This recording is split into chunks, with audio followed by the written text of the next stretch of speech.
Lights now. Thank you. Good evening, ladies and gentlemen. Welcome to the planning board meeting. Notice of this meeting was given to the township clerk and posted on the township bulletin board and township website calendar and sent to the West Orange Chronicle and the Star Ledger. This meeting has been properly noticed to the public in accordance with the Open Public Meetings Act. No new matters will start after 10:30 p.m. I ask all of you to rise for the Pledge of Allegiance. I pledge allegiance to the flag of the United States of America and to the republic for which it stands, one nation, under God, indivisible, with liberty and justice for all. Thank you. I'd also like to welcome everybody who's on Zoom watching the meeting. The next regular planning board meeting will be held August 7th, 2024 at 7:30 p.m. via Zoom. Yamilet, roll call, please. Mr. Alpert, Here. Mr. Cardoza, Present. Ms. Caffer, here, Mr. Klein, Here. Mr. Morgan, Mr. Wooks, Here. Council President Rutherford, Here. Mayor McCartney, present, Mr. Guarino, Thank you. Chairman Bago. Here, thank you.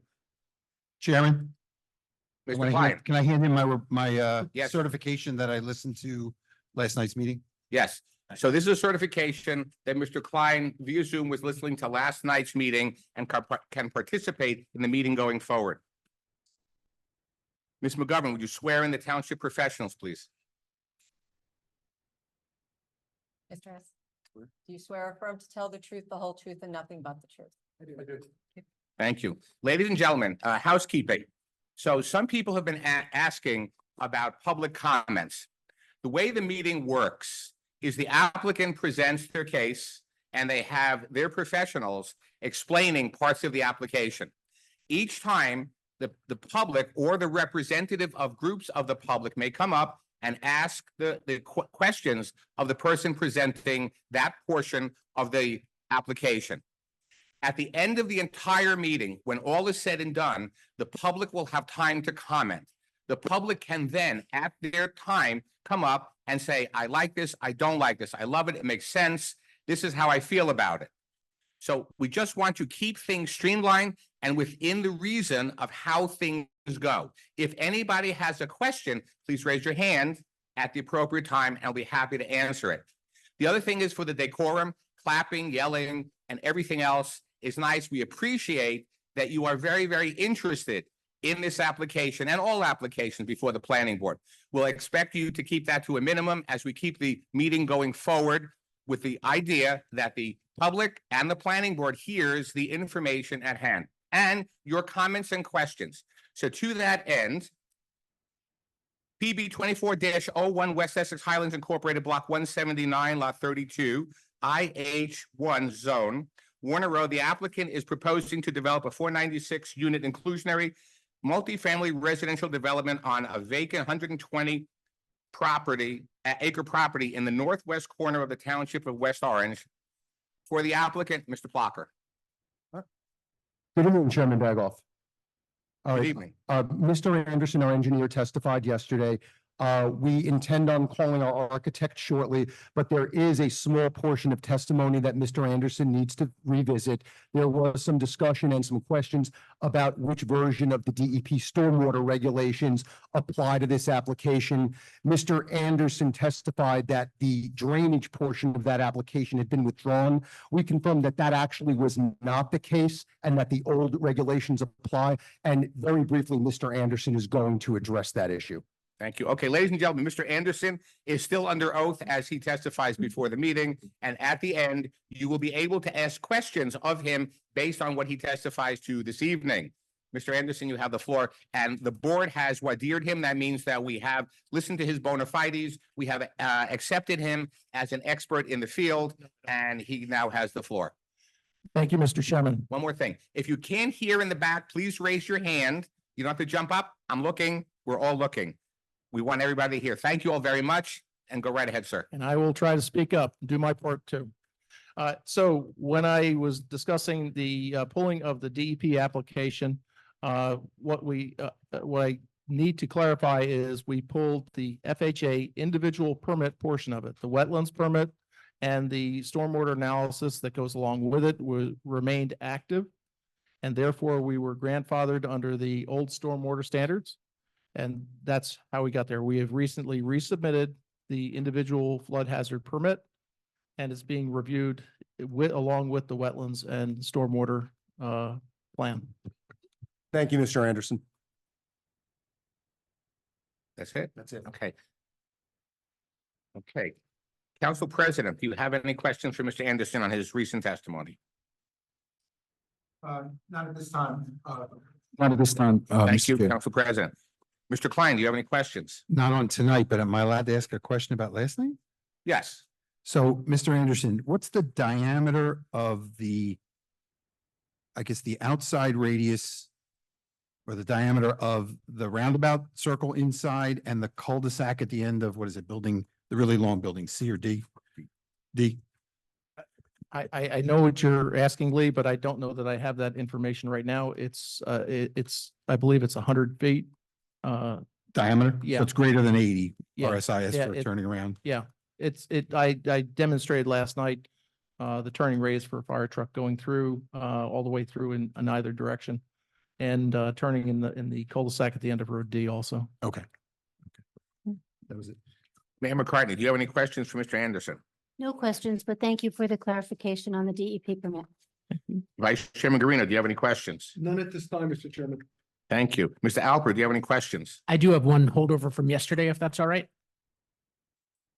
Assuming it is, on building D, there's underground parking on building D. Yes, there is. If it appears necessary to do blasting for building D specifically for the parking, who decides whether or not that's safe in terms of the stability of the slope? Is that the contractor? Is that the township? Is it DEP? Who would that be? I think it's more of an architectural and contractor determination. The town's building department certainly would be looking at it. When the architect provides his testimony this evening, you'll probably see some cross sections and you'll see that that building is set below grade considerably, and it really is, in my opinion, is not susceptible to sliding down towards Mayfair or any failure like the other building that was in town. But I think you'll have to see the exhibit to actually appreciate what I'm saying. Sure, that makes sense. The concern that's in my head, and as a layman, it could be from nowhere, is just that is it possible that blasting could just, before anything is built, that blasting could disturb the rock and cause a future problem, change the condition of the site in a way that might not be detectable if all the soil studies and everything else have already been completed? Well, the blasters obviously do it all the time, and they do pre-blast surveys and other things to identify the existing conditions around the site and identify any potential problems such as that. It's their profession. They know all the real particulars of how to do it. And I know this applicant has had other projects where they've done blasting, so they have a good relationship with the people that do that type of work. Thank you. Thank you, Mr. Alper. Mr. Wilks? No additional questions. Thank you, Mr. Wilks. Mr. Cardoza? No questions, Mr. Chair. Thank you, Mr. Cardoza. Ms. Capfer? I have a holdover question as well. Regarding the porous pavement, can you describe how that will be maintained, like frequency and things like that? And then also who will be responsible for maintaining it? It would be the applicant, whoever's the owner of the property is obligated to clean it periodically. Usually we're thinking 2 to 3 times a year to get dust and debris off of it. Also, they need to measure at the outlet structure after rainfalls periodically to see whether it drains within 72 hours. And it would all be outlined in detail in a maintenance plan for not only the porous pavement systems, but for all of the stormwater management systems. Okay. And then one question about the stormwater regulations. So do you have something in writing from DEP that says, that you're grandfathered? The environmental attorney, I believe, has something. I don't have anything on my record, but there has been some emails back and forth that I've read myself that say that, yes, we're going to go under this new standard, or the old standard is what still applies. Pardon me. Okay. Is it appropriate to request that? Yes. Okay. Yes, Yeah, can we? Our get a attorney copy? will. Okay, Thank thank you. you. Thank you. Mr. Hess, do you have any questions? Thank you, Mr. Chairman. One question. if blasting is determined to be necessary, would the applicant agree that they would have the contractor submit a blasting plan, including their proposal for monitoring for vibrations and dust to ensure that they're not going to cause problems in the surrounding area? Yes, I'm sure. Yes, they would. And that could be submitted to the township, I guess, through the engineering department and the Yeah, building Yeah, department. engineering or building, whichever is appropriate. Oh, Is that gonna be a thank you. condition? Yes. Okay, so that's a condition is that, I'm sorry. Condition is that somebody will submit, what was it that you wanted, Miss? A blasting. Blasting plan or application? A Plan? Okay.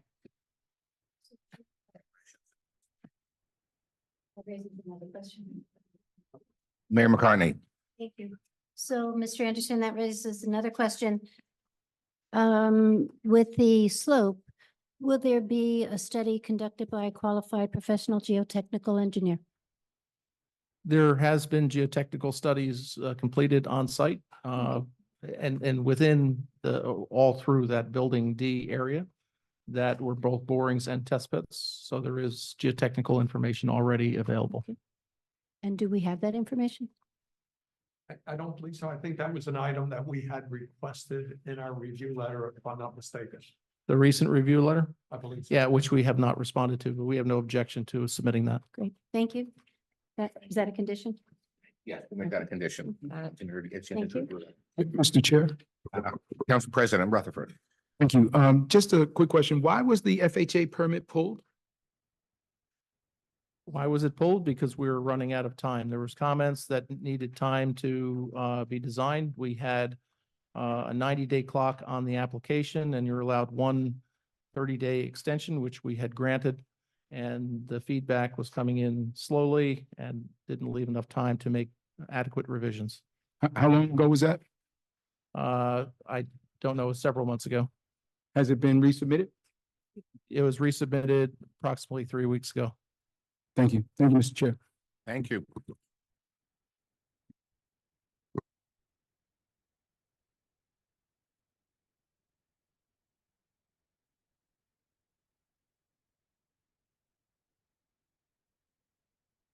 Mr. Afrin, do you have any questions?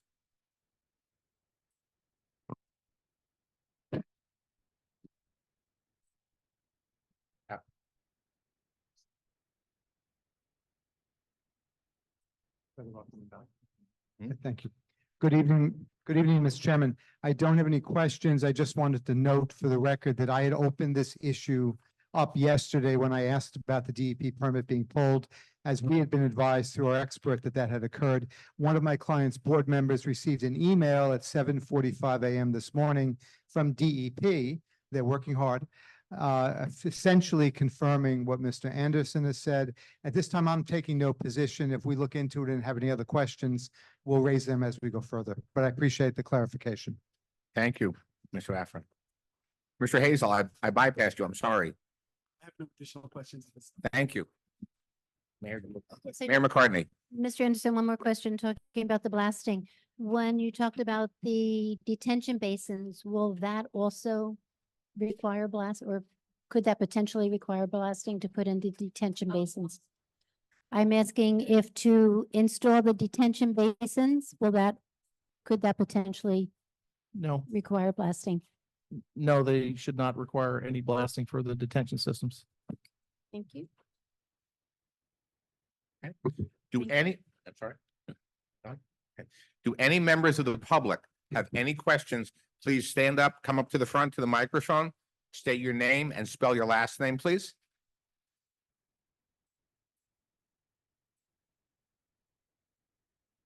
My name is Jonathan Charette, Sharret.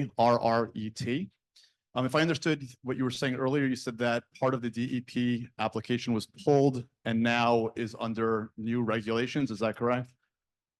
No, it's just actually just the opposite. So we partially pulled the permit that we had. We pulled the FHA individual permit, but we left active the wetlands permit and the stormwater review associated with the project. And that does not have a calendar time limit. So now that we've made the resubmittal of the individual permit, it goes back to the standard of what we had when we originally filed the application. So everything is grandfathered? Is that what you're saying? Grandfathered to the old stormwater standard, correct? Okay. In terms of the steep slope and the stability of that slope, are you qualified as an expert to testify to this planning board as to the stability of that slope and whether there's any risk of that slope failing? Yeah, I've seen all the geotechnical reports and I know what the slope is and where it is and so forth. Yes. I didn't ask if you've seen the geotechnical reports. I'm asking if you yourself have either an educational or other professional qualification that allows you to testify as to the stability of that slope. Yes. What is that qualification? Because I don't believe you were voir dire on that issue. Could you say the last part again, please? What is your qualification regarding steep slopes? Because I don't believe that when you were voir dired on that particular issue. Well, there's not a special certification. I'm a professional civil engineer, licensed since 1988. I've been practicing site engineering on flat sites, steep sites, working with soil conditions and with every project since 1988. So I have done this a few times. Is there anybody else that will be testifying as to the stability of that slope on behalf of the applicant? Not that I'm aware of. Okay, thank you. That's it. Thank you. Ma'am, and then sir. Come right up, state your name and spell your last name, please, for the record. Deborah Butensky, Butensky. I live on Rapley Court, West Orange. So I have a question regarding, Ma'am, could you hold the mic up a little? the deer fencing. And similar to Mr. Charette, what is your credentials in terms of expertise with the deer fencing? Well, deer fence is just like any other fence. It's just taller and it has openings in it that allows, some animals to go through and keep larger ones out. It's really not a complicated topic. In terms of getting animals out of it and so forth, that is not my expertise, but installing not a where I'm deer going. fence is I'm fine. going with the environmental impact of modifying a forest by closing out approximately 30 acres on the west, 30 acres on the east of this 120 acres. On what basis is the deer fence even necessary? I know you gave me about, it gives the ability for the saplings to grow, but is that your area of expertise? Are No, you that- an environmental All or right, so ecologic expert? You did say yesterday that Ma'am, this was the deer fence was part of the settlement agreement. We had an environment, there was an environmentalist who did do their expert opinion, and the expert opinion is on the record. in 2020. That's correct. And perhaps things have changed because it The- should probably be revisited by Ma'am. environmental experts. That's Ma'am, why I'm asking if last Mr. evening, the board engaged an environmentalist who will be an expert of the board, and these will be one of the questions that will be revisited.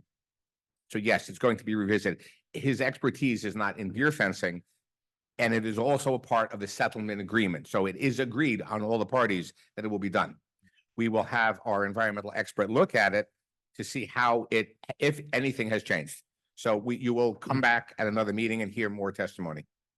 Okay, and it was also stated by Mr. Anderson that the forest was deemed unhealthy. Is there any substantiation? Yes. Is that opinion or is that fact? That's fact, based on the original documentation supplied to the three parties and the court that created the final settlement agreement, Correct. And what date was that? 2020. That's right. And what date are we in now? If we're checking dates, I have a calendar just like you do. So let me just say, My point is just like I- the Hudson River had the been board- polluted at one ma'am? time, things change Ma'am? environmentally. ma'am, the board understands, and we've hired an environmentalist last evening that will take this up, and we will get an opinion from that person and their company. Well, so the question is, just because it was in the settlement that was done in March of Ma'am, I'm going to try this one more time.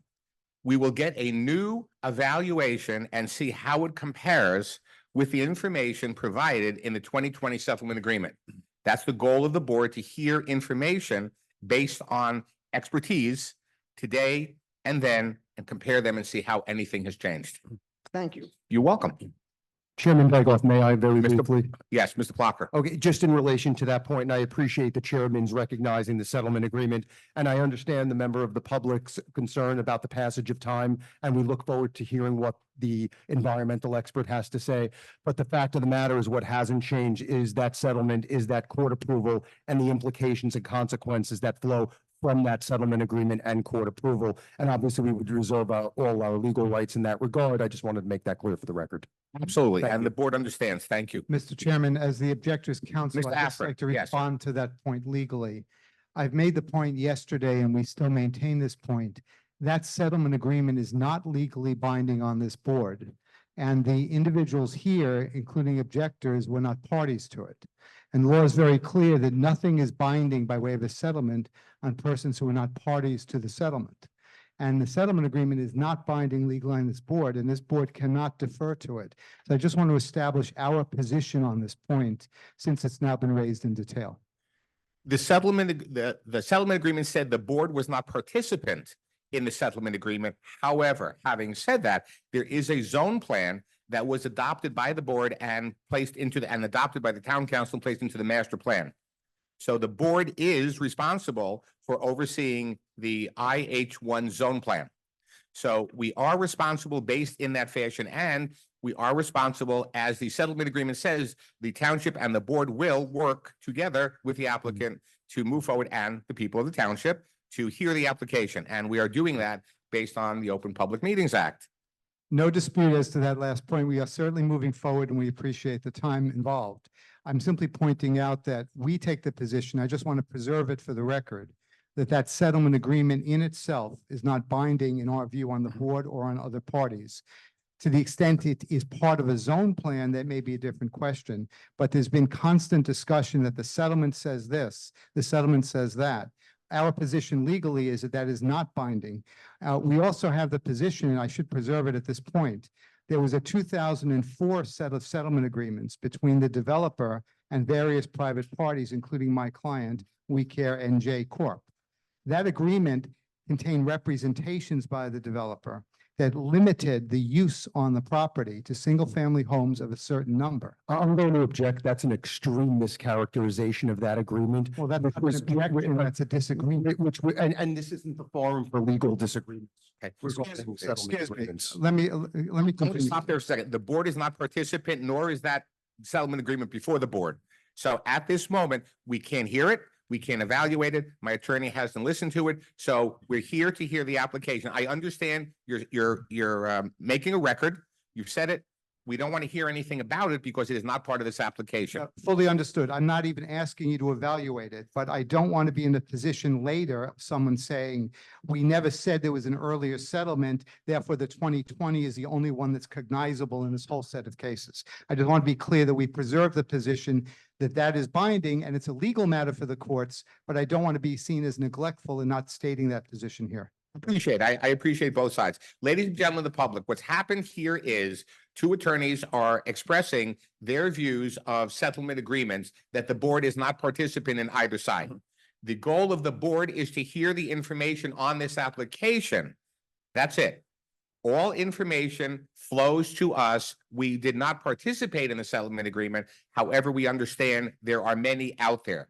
The application before us is for a plan. We're going to evaluate the plan with the experts from the applicant and from our experts and come to a conclusion, including your public comments going forward. Mr. Plucker. Yeah, just very briefly, irrespective of who's actually a party to the settlement agreement, because the settlement agreement, it addresses the settlement of Mount Laurel litigation, and the settlement agreement and ordinance propose an inclusionary development. There are certain state regulations which do apply to this board, and I'm not going to go into detail now. You're a very capable counsel, but those are the types of regulations that say the municipal development application review process is pretty limited. You need to look to see if the proposed application complies with the court-approved zoning And in addition, imposes an obligation to cooperate with the applicant, such as granting reasonable variances. So those regulations are very real and do exist regardless of whether the land use board was a party to the settlement agreement.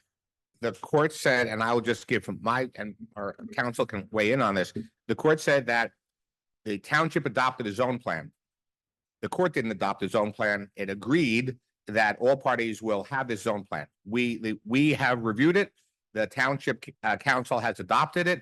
It is part of our master plan. So we're looking at this application as though it is part of our master plan, which it shall be, and that's the way we look at it going forward for the public.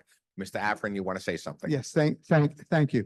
I just want to note our view that Mount Laurel issues, whatever may have been decided in a Mount Laurel fairness hearing, does not extend to this application. It does not govern this board. The Mount Laurel jurisdiction in a court is extremely limited to solely questions of fairness and affordable housing. It does not presume a project will be built. It only says if it's built, if it's approved, if it meets the law, then these 100 units could count towards the fair share goal. It does not mean it must be built.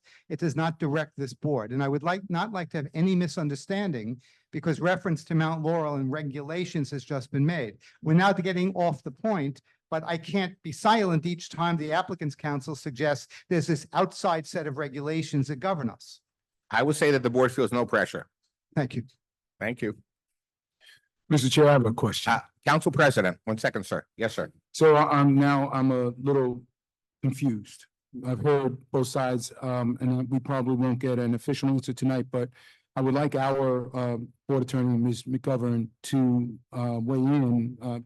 Doesn't have to be in real time right now, about whether or not we are, as the planning board, bound by this settlement agreement. And further, there's some reference to an ordinance being included into the master plan. Is that the one from 2020? Is that what we're? Yes, sir. It's the IH-1 inclusionary. So I'll need the board attorney to also weigh in as to the propriety of relying on that, given the questions about the timing of the filing of that particular ordinance. Unless I'm speaking about something different, it is my understanding that there was an ordinance that was properly passed by the town council in 2020, but was not properly filed with the county. And there was some information in our inboxes as council members regarding that. So if we're going to rely on, I need to understand from the attorney what we are relying on, what is proper, and what we're not relying on.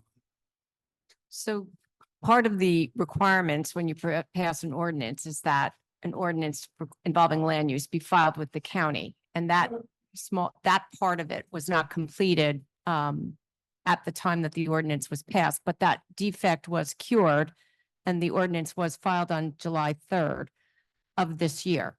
It doesn't affect the actionable status of the ordinance. It took effect as soon as it was filed. And the applicant's attorney re-noticed this hearing, which is why when we were originally scheduled in July, it was moved to these dates to allow everybody to receive notice that this ordinance is perfected and we are ready to go. The settlement agreement refers directly to the intent of the parties. And there is language in the settlement agreement regarding the trees, because I think this is how this started, about the forest and about the fact that it was unhealthy.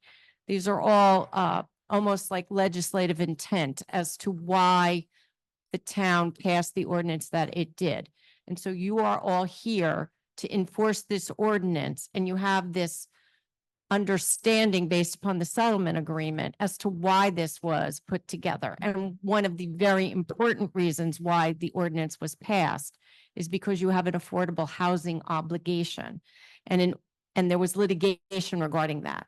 And this settlement took care of or settled the action by the owner who owned the property and wanted to develop it. And as I understand, wanted to develop it with even more units. And the town, who had an obligation with respect to affordable housing and had, I think, even more units than what was originally agreed to. And working with the Fair Share Housing and the town and the owner of the property, the settlement was achieved That's put together in the settlement agreement, and what was passed after or in conjunction with the settlement was the ordinance. What you all here as planning board members are listening to is whether they meet the status under that ordinance, and that's what we're here about. Thank you. Thank you. Sir, Yes, Oren Knights, Knights. yes, sir. I have a question I'd like to revisit, and it's imperative both for contractor and the township. And it's imperative because I think this is an issue and a subject that we must take seriously. And that's concerning the bedrock of the area that we're talking about. I know the contractor said, oh, we do this all the time and it's no big deal. But we're talking about an area that's on a slope and on a hill. And if I remember correctly, in 2021, we had a disaster here in Elizabeth. So the question that I have to ask you, when it comes to blasting in that area, has there been a study regarding the bedrock of that area? And is DEP involved? Because for the sake of ill-gotten gain, we just don't want to rush through this and make it something that's trivial. So has there been a study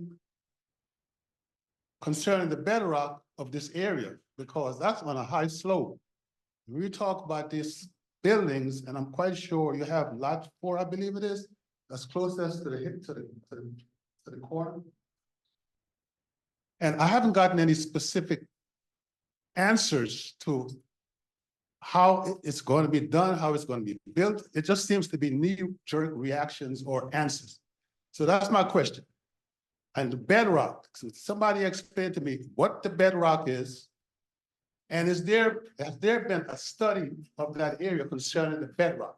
And what the bedrock really is when you start to blast, it's not only going to affect that area up there, but it's going to affect downhill and houses. So that's my question. Thank you. Thank you. Come right up. Oh, they just, no answer? Who's answering? I left. I'm sorry, Mr. Anderson, can you answer? I don't know if there was a question there, but I do know that we were just The discussing. question was, will there be an assessment? Whoa. Can you let me finish my sentence, please?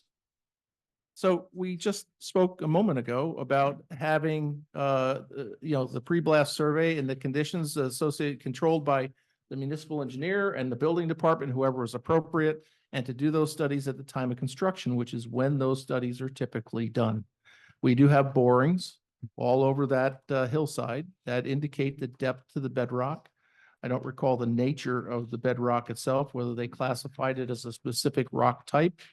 But they do have an understanding of where it is, how deep it is. And I think with the safeguards that were just requested and indicated there would be a condition of approval, if this project moves forward, then I think you're safe in terms of having the safeguards that you need.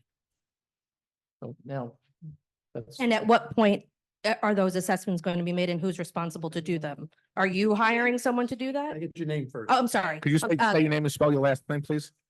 Claire Benyo, Benyo. Right, Claire, I'm the site engineer. I design the project site. I'm not the contractor.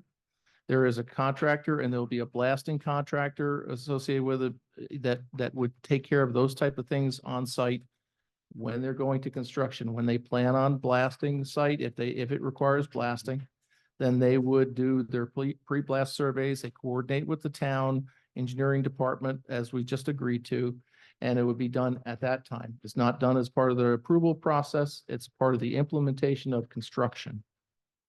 I was under the impression that there would be someone here this evening that could expand on the specifications of that plan. So that the project architect will have some exhibits which may clarify how these buildings sit in the hillside so that you can physically see that it is not teetering at the top of the hill and would not likely fall down. You'll You'll get a better feeling when you see his exhibits of the stability that is involved.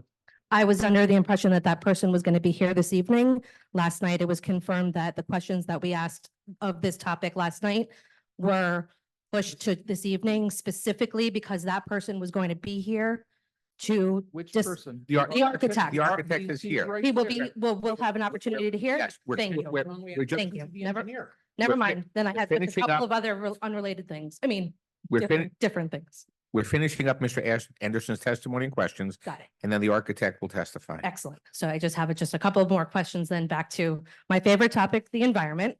So to the chairman, I have a question. You mentioned 2 environmental specialists would be engaged. So that's going to be 1 by the township of West Orange and 1 by the applicant. Is that correct? We have an environmental expert. I'm not sure what the applicant will, everything. You can ask the applicant what they propose presenting. I thought you had mentioned a few moments ago that there was going to We be 2. have, the board has hired an environmental expert who And will be evaluating the site. will the applicant hire an independent environmental specialist? If and when we make that decision and they issue a report, we'll obviously put the report on file with the board. And what conditions would be if and when that would be happening? That's going to be up to my client's decision, and we don't have an answer for that today. And what are the township's requirements for them to provide environmental reports by a specialist? We're going to have our expert provide a report and they can respond or they can adopt. And Mr. Plucker wants to say something. You know, just with all due respect, I know that Mr. DeFeo issued an initial letter in connection with the application. We all look forward to seeing what he has to say now that the application is underway. I don't know if she's referring to an environmental impact statement, but the township site plan application requirements, it is not a checklist item. It is not addressed. It is not required. That's right. It's not required by the applicant. Okay, and so to the board, when will your hired environmental specialist be available for public hearing? Okay, sometime during the process, we just hired him last night. He has to go out, evaluate the site. He's going to talk to us. So we want to do everything expeditiously, but we don't want to miss anything. Excellent. So we're going to have a complete, well-done study. And since you hired them yesterday, what are their scopes of services? What specific reports or assessments will they be running?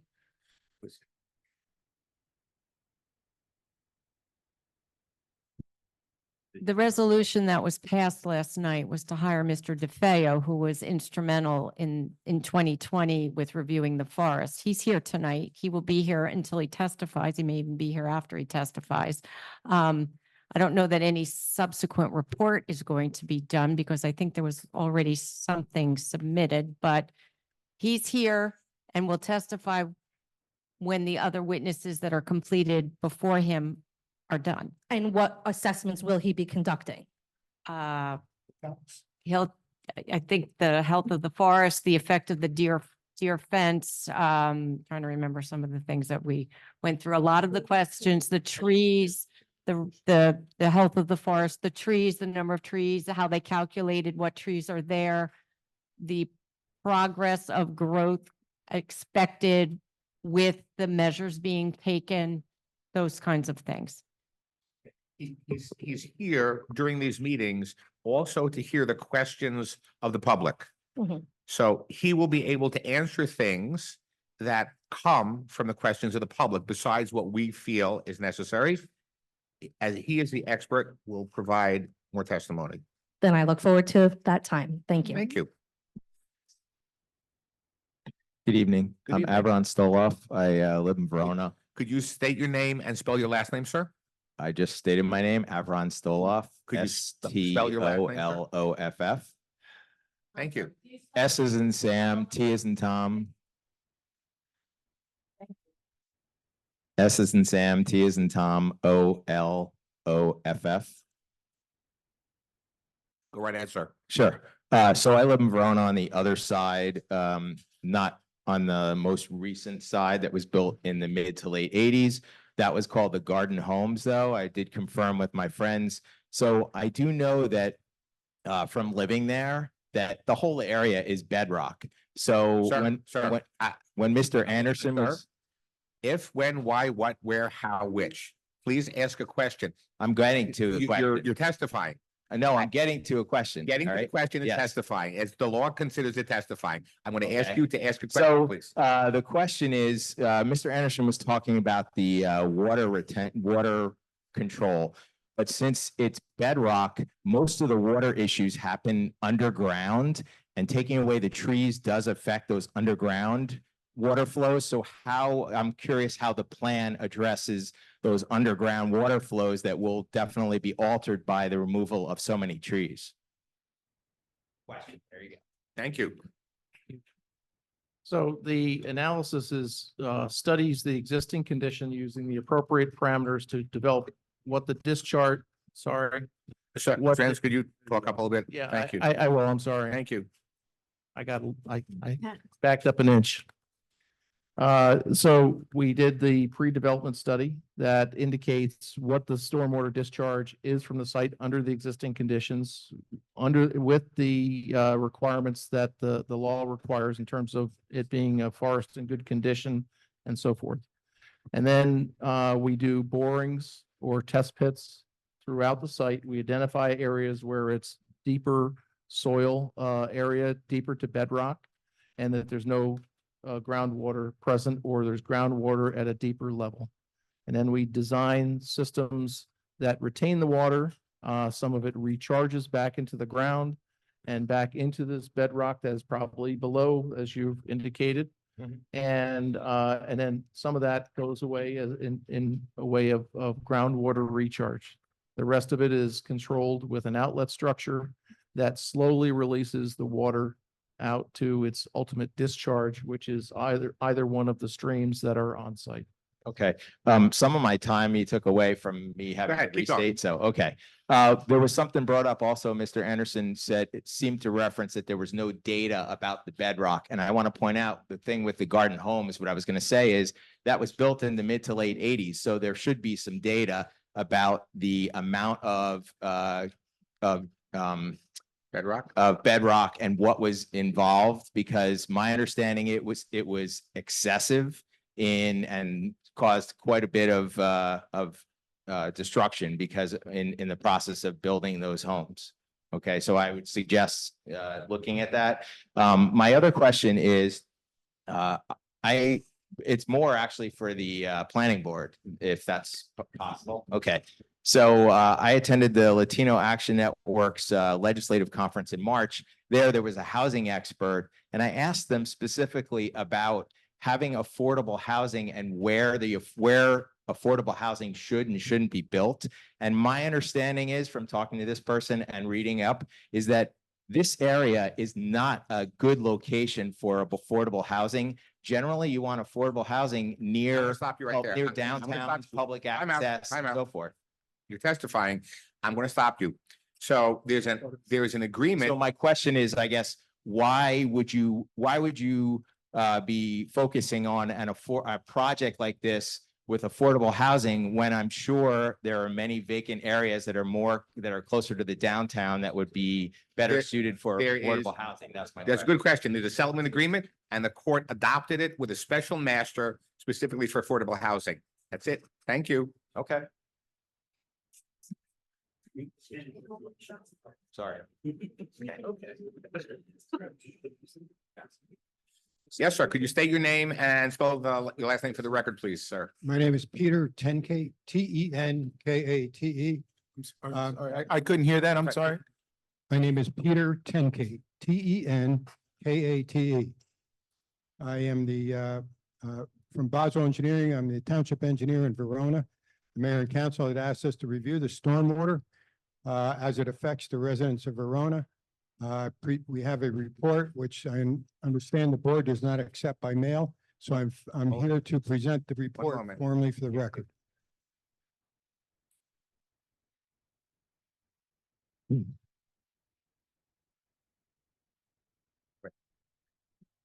You could pass that out. The board hasn't had a chance to read I it. understand. Are you going to make yourself available for questions with respect to the report? Or would you like to pass it out and then give a summary to the board of the salient points within it? Yes, it's very technical in nature. I could come back to another meeting to go go over after everybody's had a chance to review it? All right, Or so my we could do it suggestion tonight. is if you give the exhibits to our board secretary, we'll pass them out. If you will identify it as an exhibit, we'll call it as, Did he produce this? you're the one who prepared this report, you're familiar with it? I am not the one who prepared it But because you're it familiar is with not it? available tonight. Yes, And it's from your company and yes. you have the expertise to discuss this, correct? I prefer if the person who had prepared it did it, but I can discuss it. It's very technical in nature and has to deal with the regulations. Do you have the expertise to give us a summary of what's in that report? Yes. Okay. So Mr. Hess, I did send that to you earlier because I did have a copy. It would be my suggestion that you give a brief summary and the board won't be in a position really to ask any substantive questions, nor do I think that the applicant's attorney would be prepared. So that we'll take it at this point, and ask for you to come back or the author of the report to come back, but you've identified it as a reliable instrument. I'm going to have to say that it is something that it could have some bearing on the board's decision.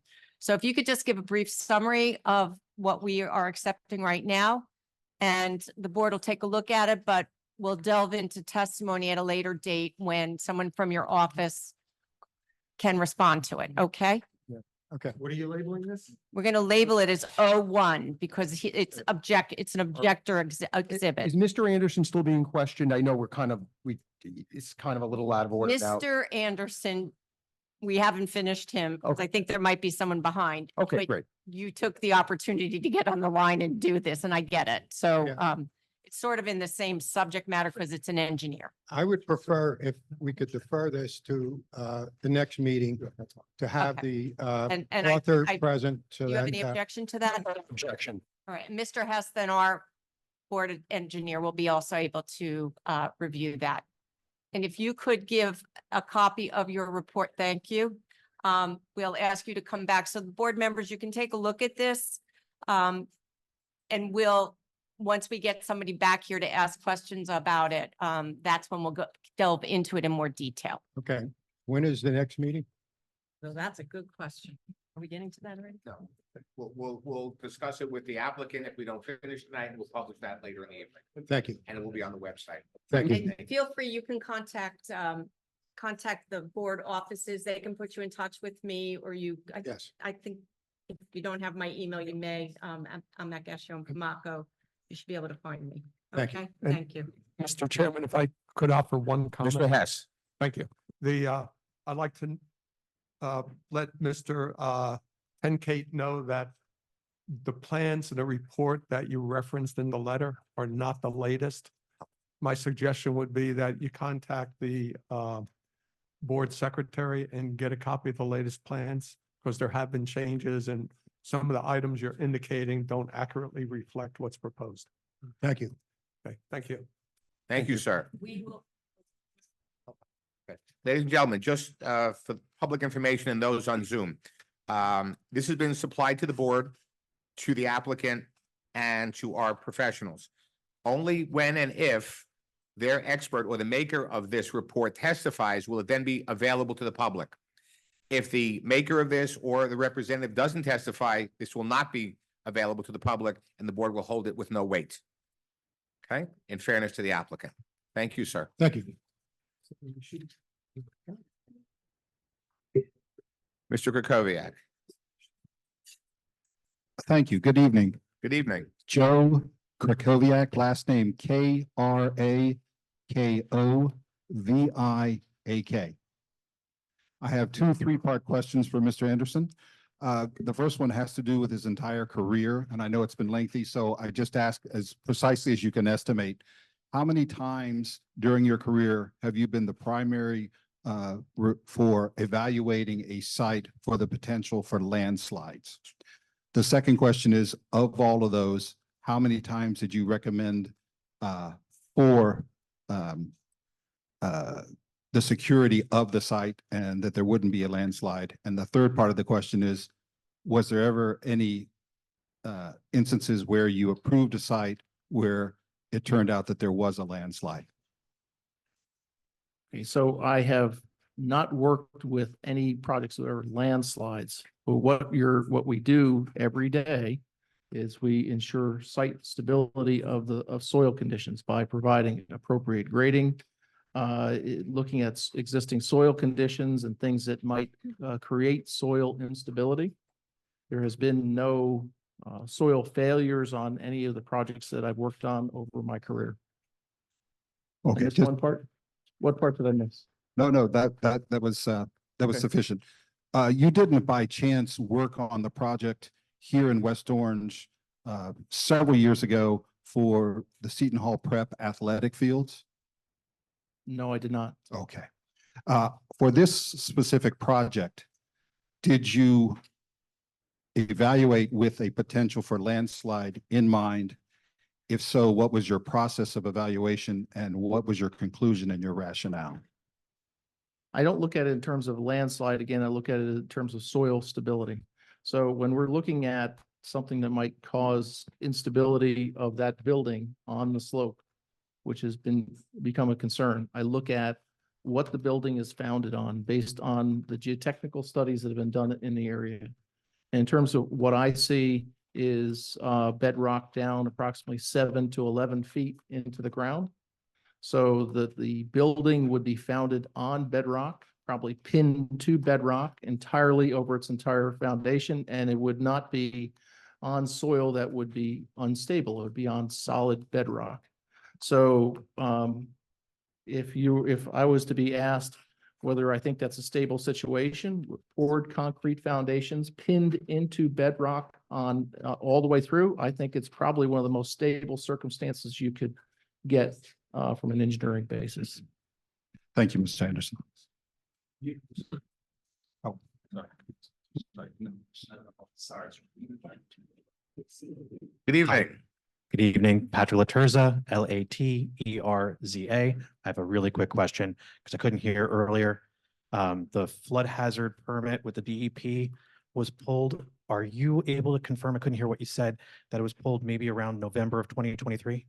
I didn't give a date. Oh, okay. But it's probably correct. I mean, I'd have to go back and look at my records to see the exact date that it was pulled. Okay, so like 8 months ago. What? So again? about 9 months ago, somewhere around there. Yeah, it was, yes. Okay. That's correct. Right. Thank you. That's my question. Thank you. Oh, another person. Hi, everybody. Kumar Patel, Patel, last name. Mr. Kumar, Kumar. Quick question. So how many projects over your career have you worked where soil stability could be an issue? Could you say that last part again, please? You mentioned earlier the landslides, right? That you look at the landslides piece from a soil stability standpoint.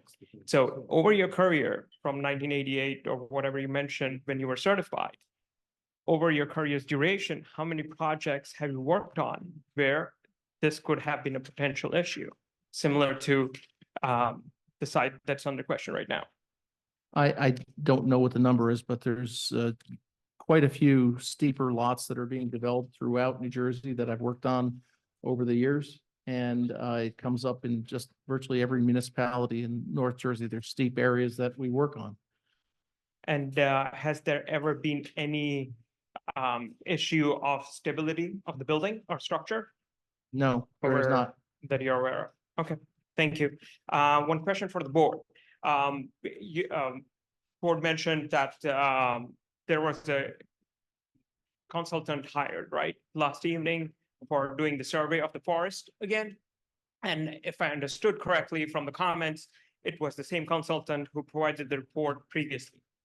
Is that correct? That's correct. Is there any rationale for hiring the same consultant compared to any other third parties out there Yes. available in New Jersey? Yes. Okay. Is there any answer that board would be providing or rationale? Yes, For, he has great credentials. He okay, teaches environmental science and he knows the area, as was brought out by many people, what has changed between 2020 and today. he would be the best person and his group would be the best people to give a most accurate understanding of where it was and where it is today. So as opposed to trying to reinvent the wheel, we have somebody who is well-known in the field, an expert, and knows the site. So, okay. And the credentials will be shared by the board? Absolutely. Oh.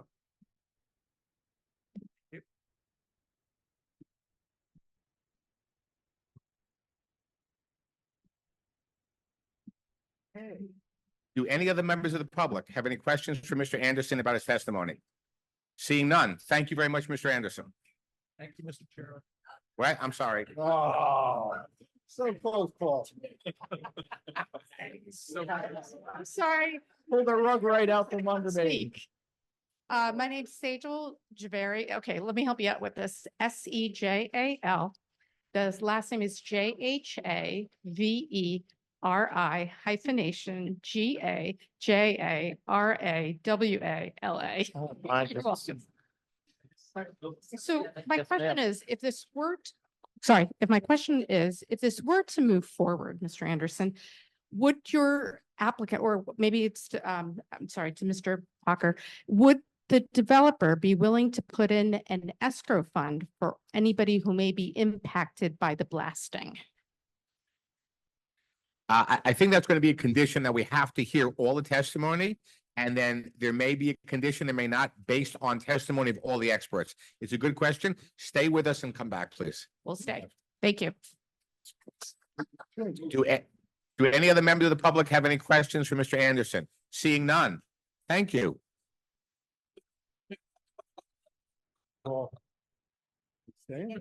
Mr. Blocker.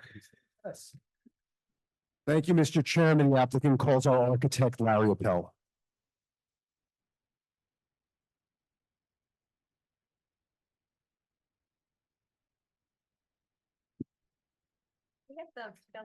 Yeah. Can you state your name and spell your last name for the record, sir? L-A-U. My name is Lawrence, Laurance, Appel, Appel.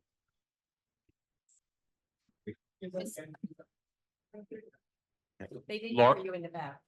Lawrence Appel, Appel, and that's Laurance. Raise your right hand.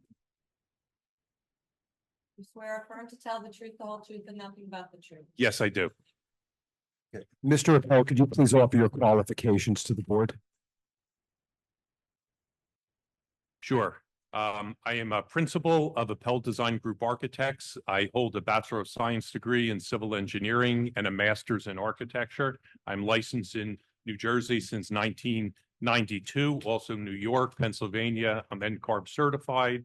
I've appeared before many local boards, including West Orange, not the planning board, but the zoning board several times, Livingston, Florham Park, Milburn, Maplewood, South Orange, most of the municipalities in the area. And I'm here just as an expert in architecture.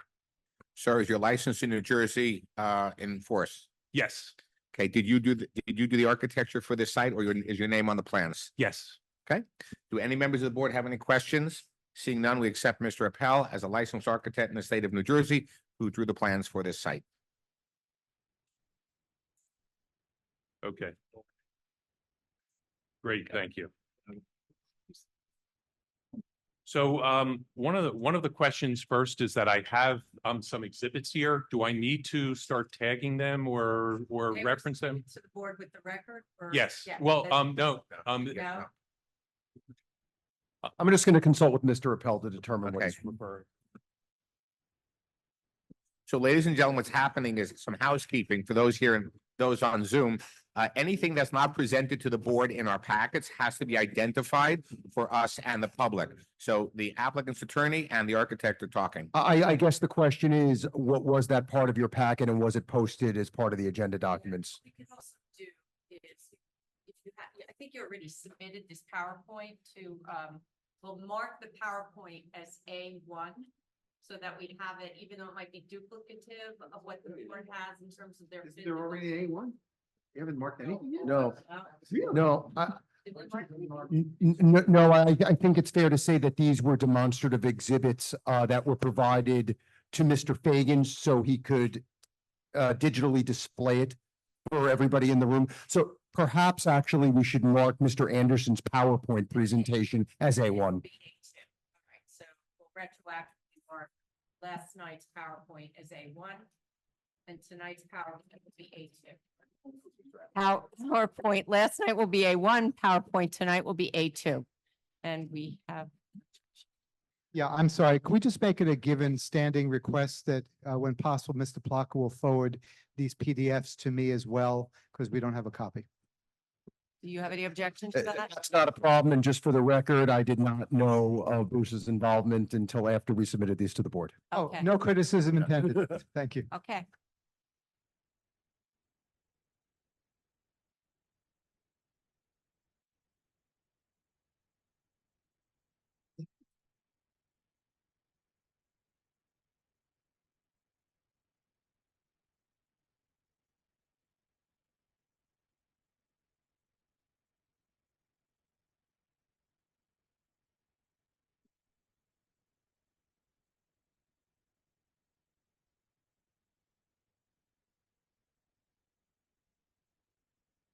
I'll start with, and am I talking loud enough? Because I know that this, I'm trying to speak a little bit louder than normal. Can everyone hear all right? Is this okay now? Okay. So Mr. Anderson provided a thorough presentation regarding the site. The project was designed in accordance with the IH-1 zone as well as the settlement agreement. We worked diligently with the project team and other professionals to create an exciting architecture for the buildings.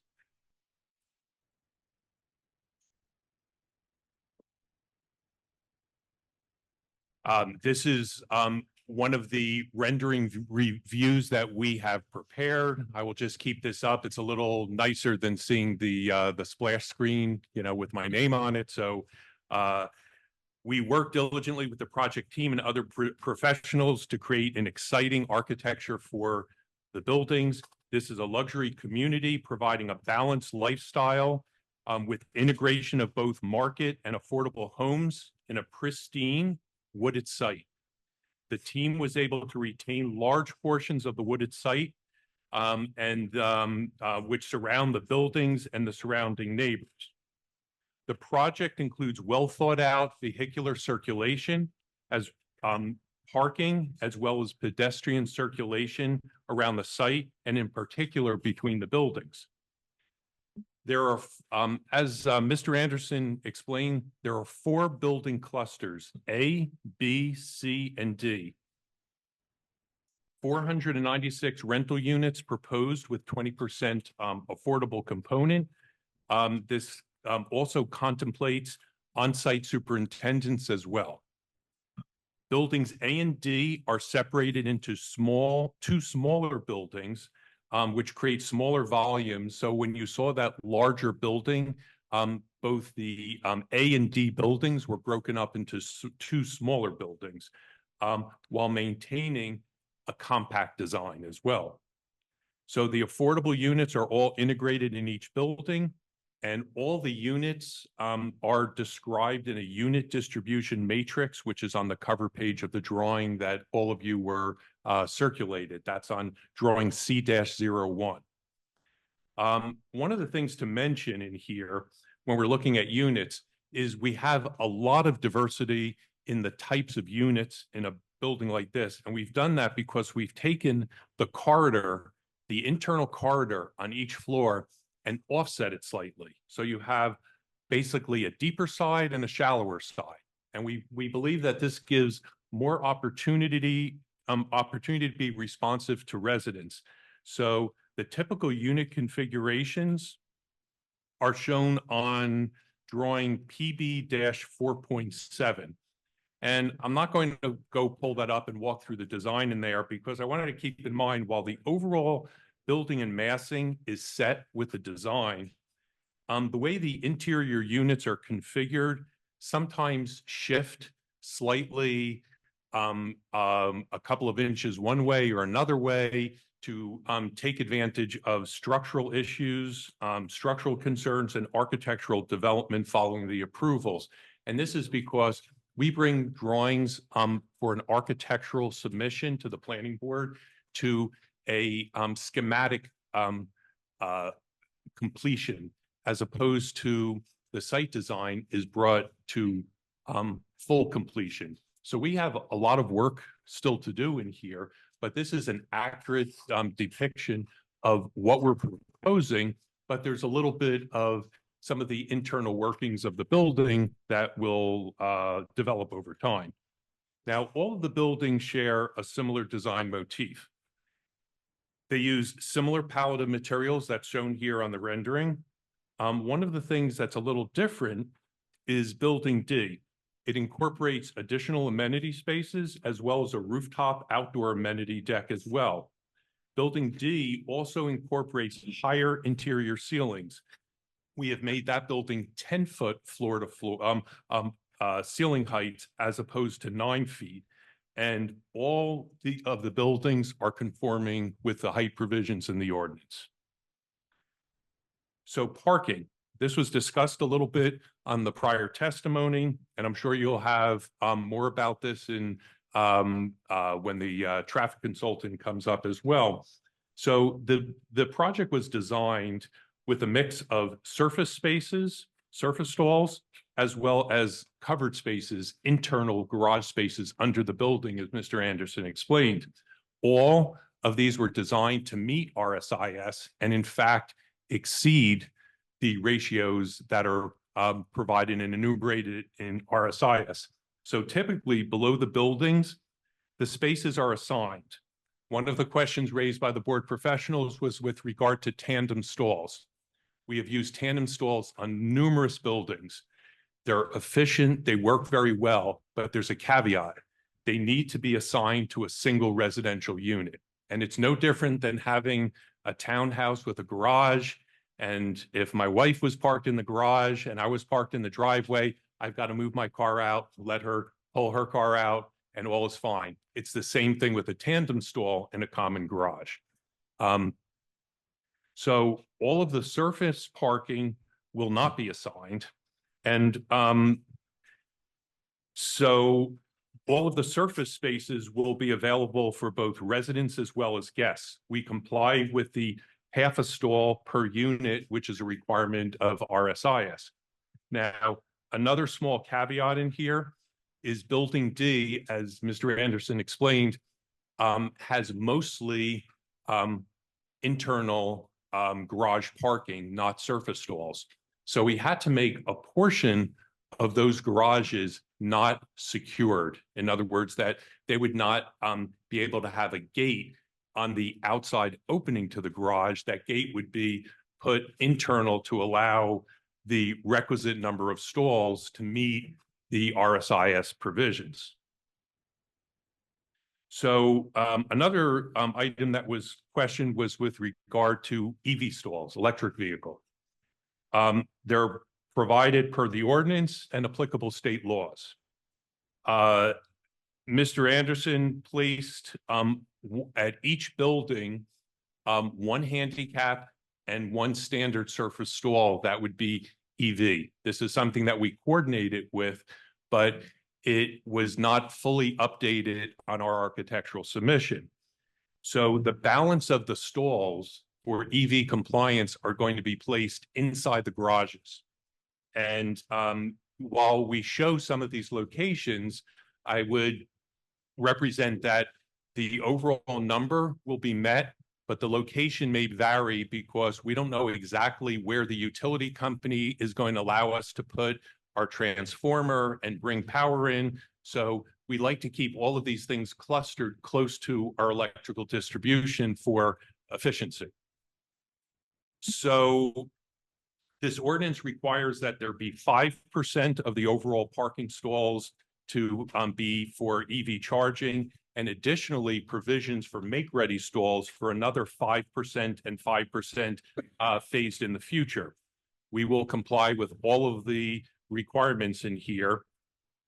And as I indicated, Mr. Anderson is showing his stalls on the revised site plan.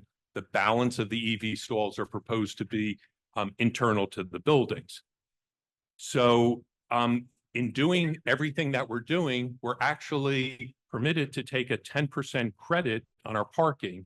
But I understand Mr. Anderson has not taken that credit. So that even adds a little bit to the potential additional stalls that are available. And the other thing that I would mention is with these EV stalls, what we like to do is plan for the future. We're not going to put in extra chargers, but we want to make sure that the building has adequate power and distribution to permit all of this. So we will provide the infrastructure for the future growth in here just because it makes good sense and it's appropriate for planning. But we don't necessarily want to put them in, especially because what was cutting edge today will be antiquated a year from now. It's everything moving very quickly. So some of the questions that were raised in here were with regard to questions of life safety. This building is fully sprinklered. There are requirements under NFPA for all of the sprinkler systems in here. This building will be fully sprinklered. In addition, one thing to note is all of the building from the podium, and the podium is that garage level of the building, that lower level of the building where you often will have a lobby and a garage. It's called podium construction. It's 3-hour fire rated. That's extraordinary. And in addition, all of the upper floors are 1-hour fire rated. There will be standpipes in each building. You'll have a fully monitored alarm system. That means when the alarm system goes off, it's not a local alarm. It goes right to the fire department or to the monitoring station. We will be providing emergency generators at each building to provide, at a minimum right now, access controls, security lighting, controls for the garage getting in and out so no one would be stranded in case there's a power failure. We have not made a decision of whether the emergency lighting will be on batteries or the generator. That's a decision that we make a couple of ticks down when we're closer to construction in here. But again, all of this will meet all the requisite building codes. One of the other items that I believe was brought up at one point was, would there be an area of refuge?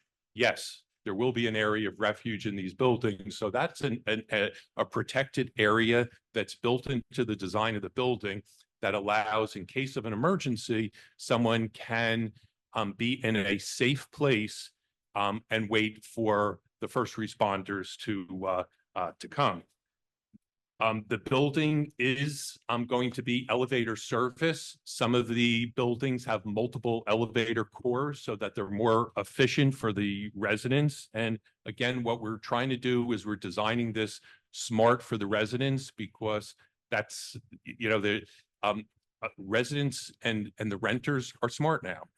They all look for amenities. They look for all of these features and safety features, and we look to provide all of these items. So we provide elevators that are oversized in height. So at least one of the elevators will be oversized in height to enhance move-ins, and all the elevators will be sized for stretchers as well. So, and again, we are happy. No, I have not seen a fire report, but I've designed numerous buildings like this. So I am happy to work with the local authorities on locating Knox boxes and making sure that any of the issues they have with truss placards, signage, or what have you, that we accommodate and coordinate with that. That's an easy process. So one of the other issues I was bringing up is design features and amenities. We've again, all of the design was the starting point for this was the ordinance, as well as the settlement agreement, which also included provisions for green design.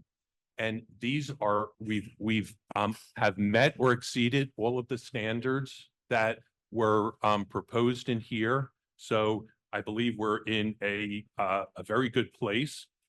Each building has its own defined entries and are essentially independently occupied. So they don't rely on a neighboring building. This is something that Mr. Anderson was explaining, that one building doesn't have a surplus of parking and the other one have a shortage. So you have to park at one building and walk over. They're truly independent structures. Each building has an amenity space as shown on the drawings. However, as I mentioned, Building D, which is the building on the ridge line, is a bit more unique. It has more amenity spaces, as well as we've included a rooftop deck for passive amenities for residents. As well, up on the roof, there 20 units will have private roof terraces above their units. Balconies are also provided for residents and also to provide architectural interests on the facade. So you can see on this rendering in here that we have these wraparound terraces as well as these balconies. And all of these were carefully integrated with the design so that it breaks up the building, provides a lot of architectural interest, and we feel that this was a very good response. One of the things I want to note is if you look carefully at the rendering over here, you will see downlights on each of the terraces or balconies. And the reason why we've done that is rather than provide a lantern on a wall that shines and throws the light out horizontally, these aim down and are very, very controlled sources. So we believe that this will provide and eliminate glare. It provides a cleaner illumination and eliminates glare from the building to the adjoining areas. And this was something that was brought up as one of the comments last night. Another thing that I want to mention is the handling of trash. So we have a trash compactor in each building. We believe this is the gold standard.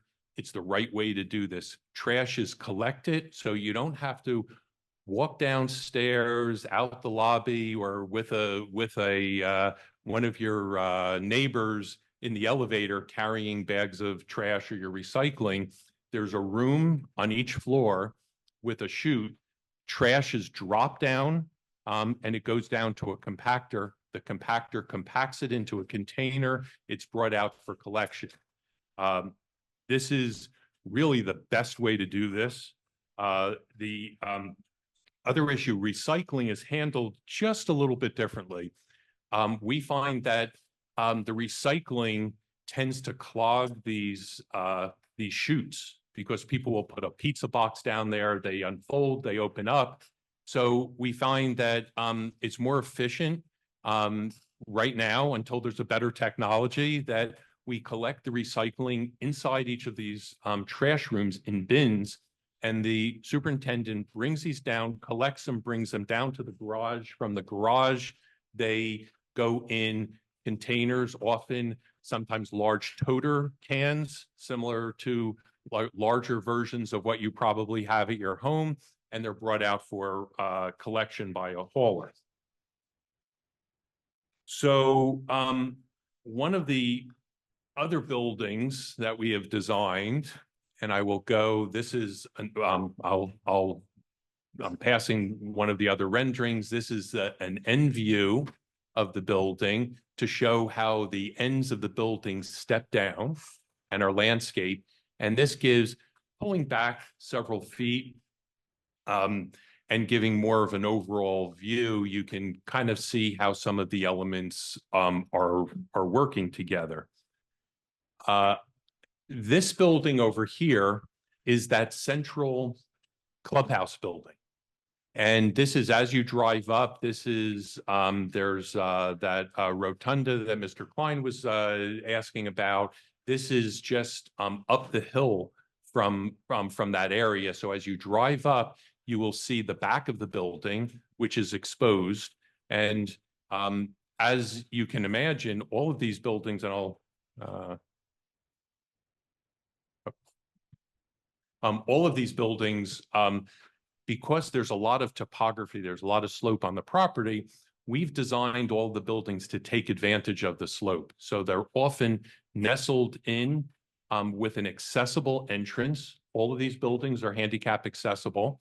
And then the backs of the building tend to be what I'll call daylight or a walkout. Some people are familiar with the term a walkout basement. That's essentially what we have here.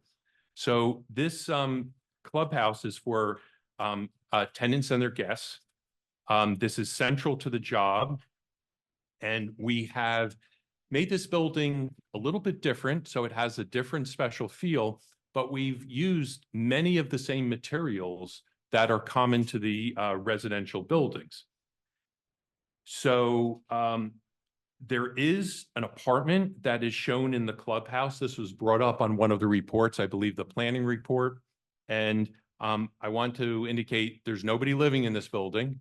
This is a part of a leasing office. So this is an apartment so that when a renter is coming to look at the property, he or she can see the layout of the apartment with the finishes and basically without having to navigate the site and find an empty apartment to look at. And we find that this is a very good strategy and also nicer for the residents as well.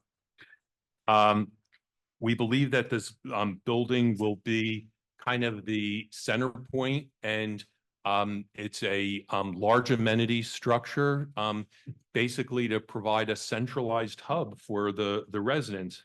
It will include both interior and exterior amenities. You can see there's some roof decks and balconies and areas in here for congregation. Again, there are outdoor spaces adjoining this. Now, one of the things that on the inside of the building, we've started labeling a number of these clubhouse amenities, but a lot of these change over time because they need to be responsive to the needs of the residents. So while the building we're proposing is static, some of these items will change over time. For instance, a business center may have a conference room, and that may turn out a couple of years later to become cubicles or something like that as a business center. So these things tend over time to get repurposed, but the idea of these spaces are they're allowed for people to residents to congregate. People who want to come who may be working out of their house can come and utilize the clubhouse as well. So I'm going to go back to the starting point in here that we were looking at. And the color and materials that are shown on the rendering, this is an artistic conceptual view. This is building D, but it's really typical of all the residential buildings. Color materials are suggestions.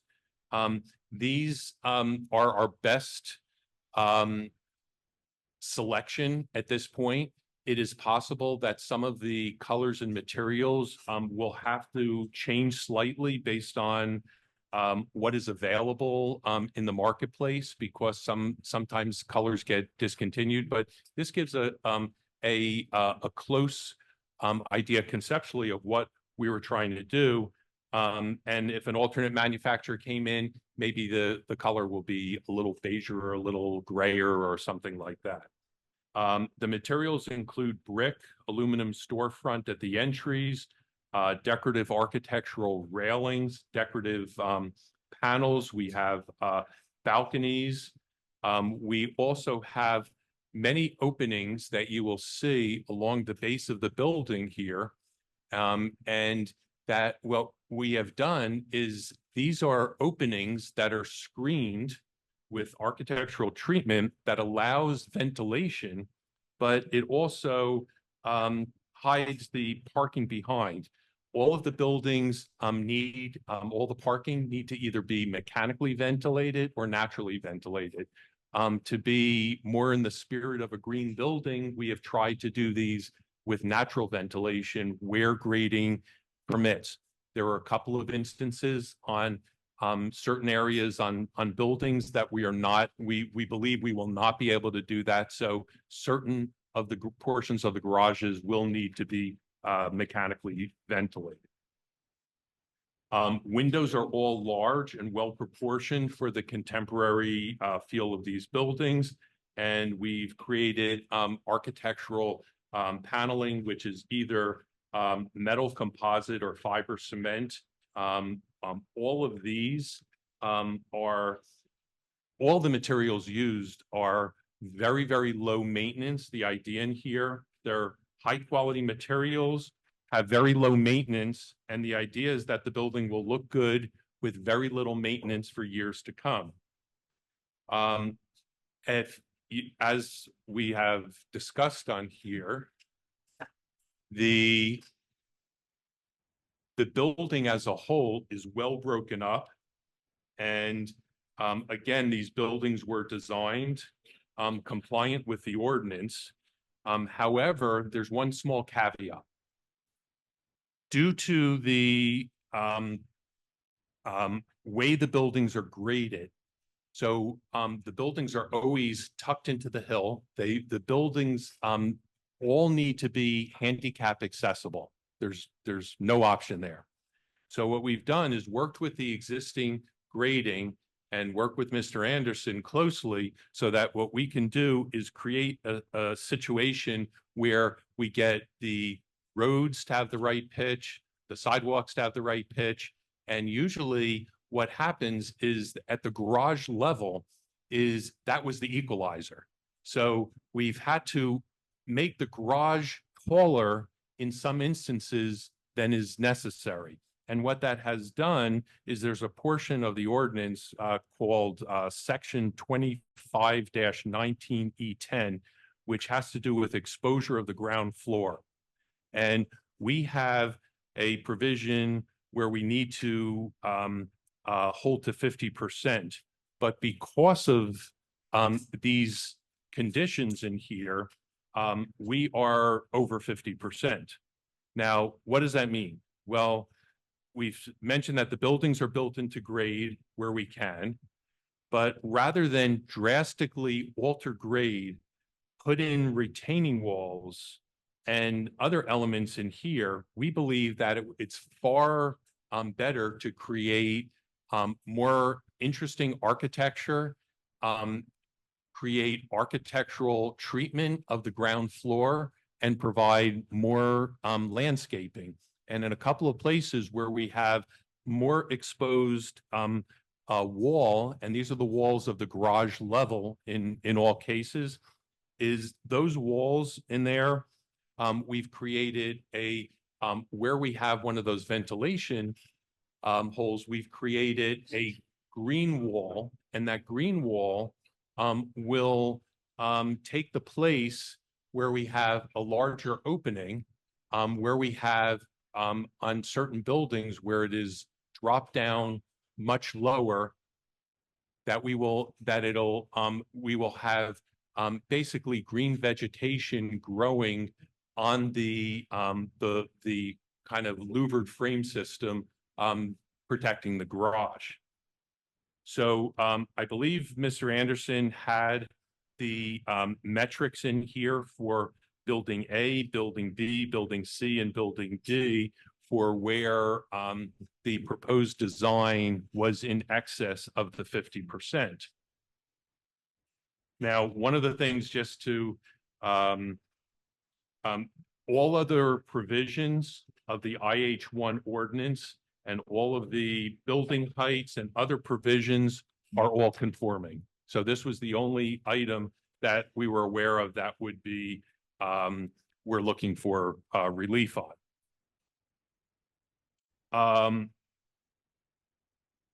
One other item that I wanted to bring up, and this is something that Mr. Anderson had discussed, is that we had cut 2 sections through the building, through the site. So we took one going over this side to Hal, and down over here. Can you pan to the right? So down to Rosemont. So I will show you these 2 section views. And it's very hard to understand. We have a building here that's placed on a site, and there are all these lines and topo, but you can see this is a relatively flat area over here. And you can see in the fenced area how steep it gets. Steepness you would see because the topography lines are much closer together. So I'm going to go and show respective. This is that first diagrammatic section AA, which shows over here going toward Hal. And you can see respectively where the house is, the existing vegetative tree line, and actually how it kind of flattens out here. Now, there was discussion that was brought up about, and I'll actually show the other view, because I think that's even is a lot more telling. Is now you see it's at a completely different scale. Here's the cross section of the building. You see the flat portion of the ridge. This is at section BB, and the house in scale is back down over here. So you can kind of get a sense of, it's very hard to understand when you look at the site from the adjoining area or look at a floor plan. You don't quite get a sense of scale. I think this does give you a good sense of scale here. Now, one of the things that we were discussing, and Mr. Anderson, we talked a little bit about this because he was asking questions, and he had shared the geotechnical reports with us. And what is very interesting is the best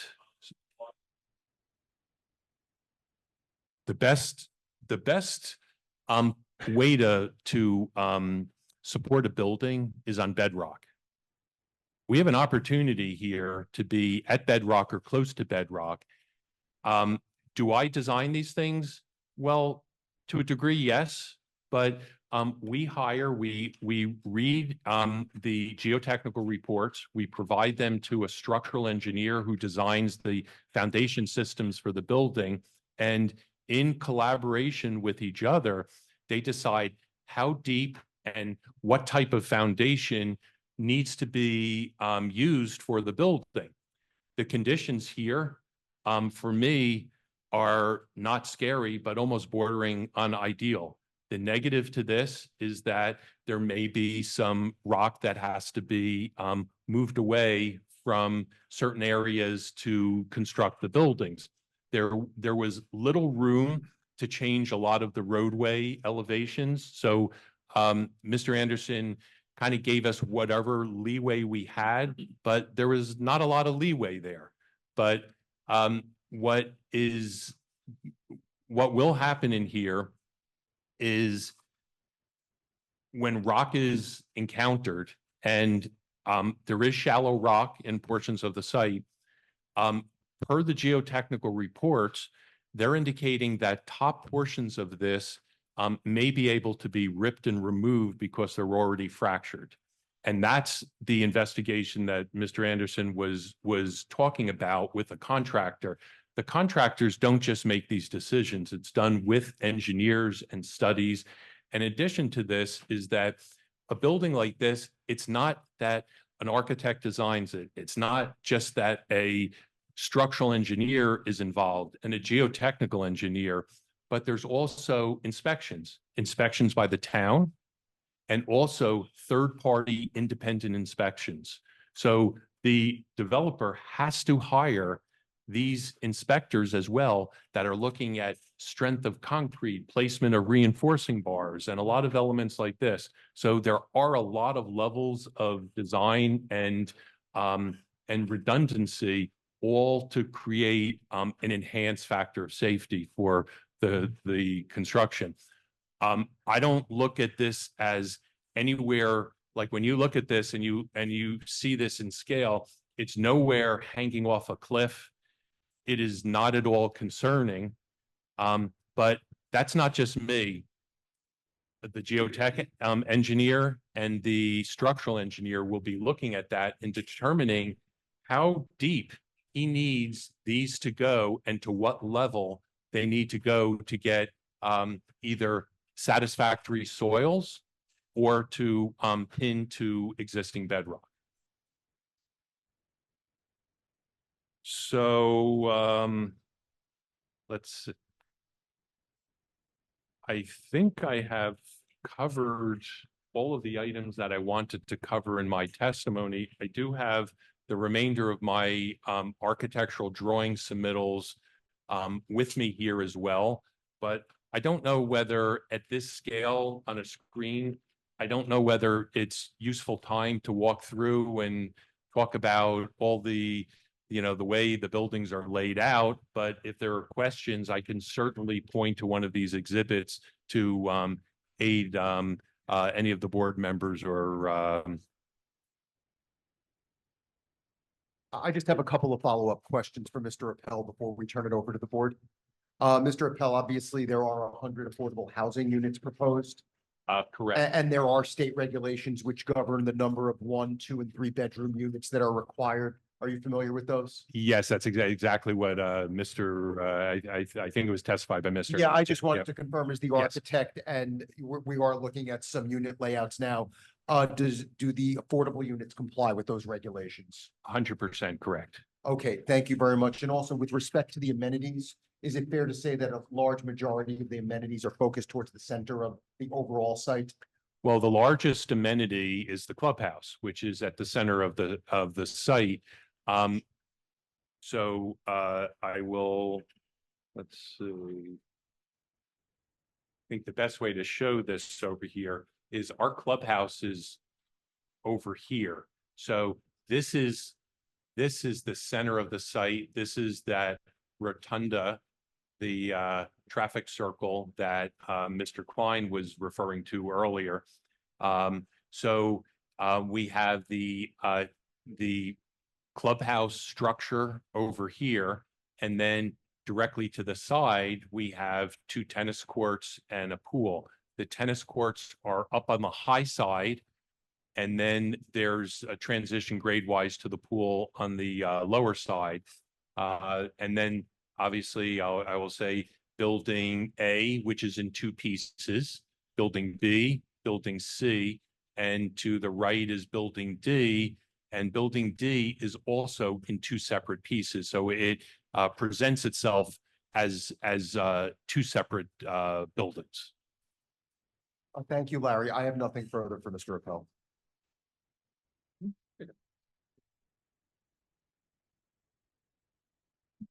Thank you, Mr. Appel. We'll start with Ms. Capper. Do you have any questions for Mr. Appel about his testimony? Yes, thank you, Mr. Chairman. I do have a few questions. Speak louder. Yes, I'll do my best here. I do have a few questions. One is about roof drainage. Are you at the point in your design where you have a sense for where downspouts will be, and any comment on that? So these buildings, for the most part, have internal drainage structures, so they're taken down through the building because they're flat roof. The only building that, the maintenance building has a pitch roof, and the clubhouse has a partial pitch roof, but most of the roof water is going to be coming down, and is going to be collected and conveyed into the drainage systems that Mr. Anderson designed. What's good about this is it's all clean water. It doesn't have to be treated. Okay. Yeah, one other question about the roofs. What other, I know that like you just shared, you know, some are flat, some are sloped. What kinds of equipment will you need to have, if any, on some of the roof structures? So for the most part, and I can go to one of the roofs, let's see. Well, really any of them. Each of the apartments are going to have a condensing unit. So for the most part, all of these condensing units will be located up on the roof. They take a small area. They tend to, we call them like a condenser farm. We huddle them together, and they're kind of pods on the roof, and they take a portion of the roof. All of the buildings, A, B, and C, do not have occupiable roofs. Building D does. So there, we basically worked around all of those condensing units so that we provided programmatic space as well as condensing space. Okay. And those Condenser spaces- space for the condensers. Okay, and those spaces are separate. Yes. Yeah. You mentioned in your testimony that you had incorporated green design features. Can you share more specifically about what those features are? They are fully enumerated in the settlement agreement. These have to do with certain types of lighting, certain types of plumbing fixtures, efficiency of heating and air conditioning. We are designing the roofs so that the structural system can accommodate future solar panels.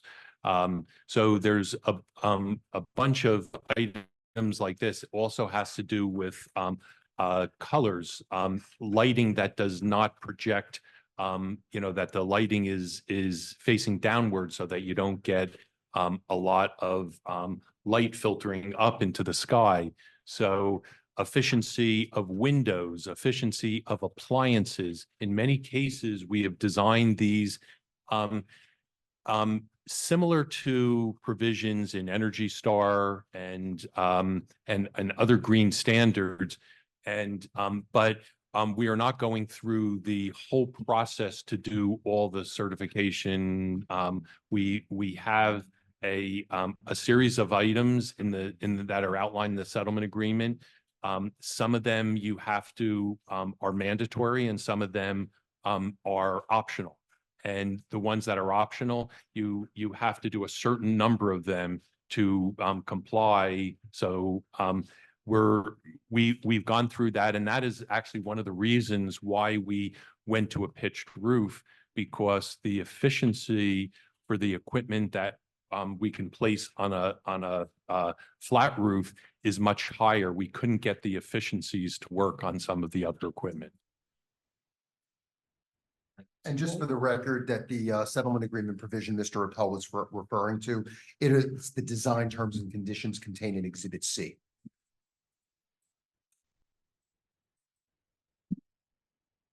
Yeah, one more question about the roof. I know you said there are like roof terraces and public areas, and there are balconies as well. Can you tell us about, I imagine there's a typical height for like fence around that? I'm just thinking of kids, are kids roaming around up there? Are they going to be climbing the sides? Like how can you describe how they're kept safe? So there are two issues that need to be addressed in here. Typically, one is sometimes we do higher elements as windbreaks, and sometimes you do mandatory for what's called a guardrail. The guardrails need to be 42 inches. And can you describe, I know you talked about accessibility can you describe maybe how someone who has a physical disability might navigate the site, like get from I mean, this would just be a typical, like get from a car to an apartment? So, so if you, I'll come to, for instance, I'll just randomly select building C. You drive, into the building as a resident, and you will have an accessible stall right opposite the lobby. So you literally drive in, park, walk across the hatched area right into the lobby, up the elevator to your apartment. So that's as simple can be.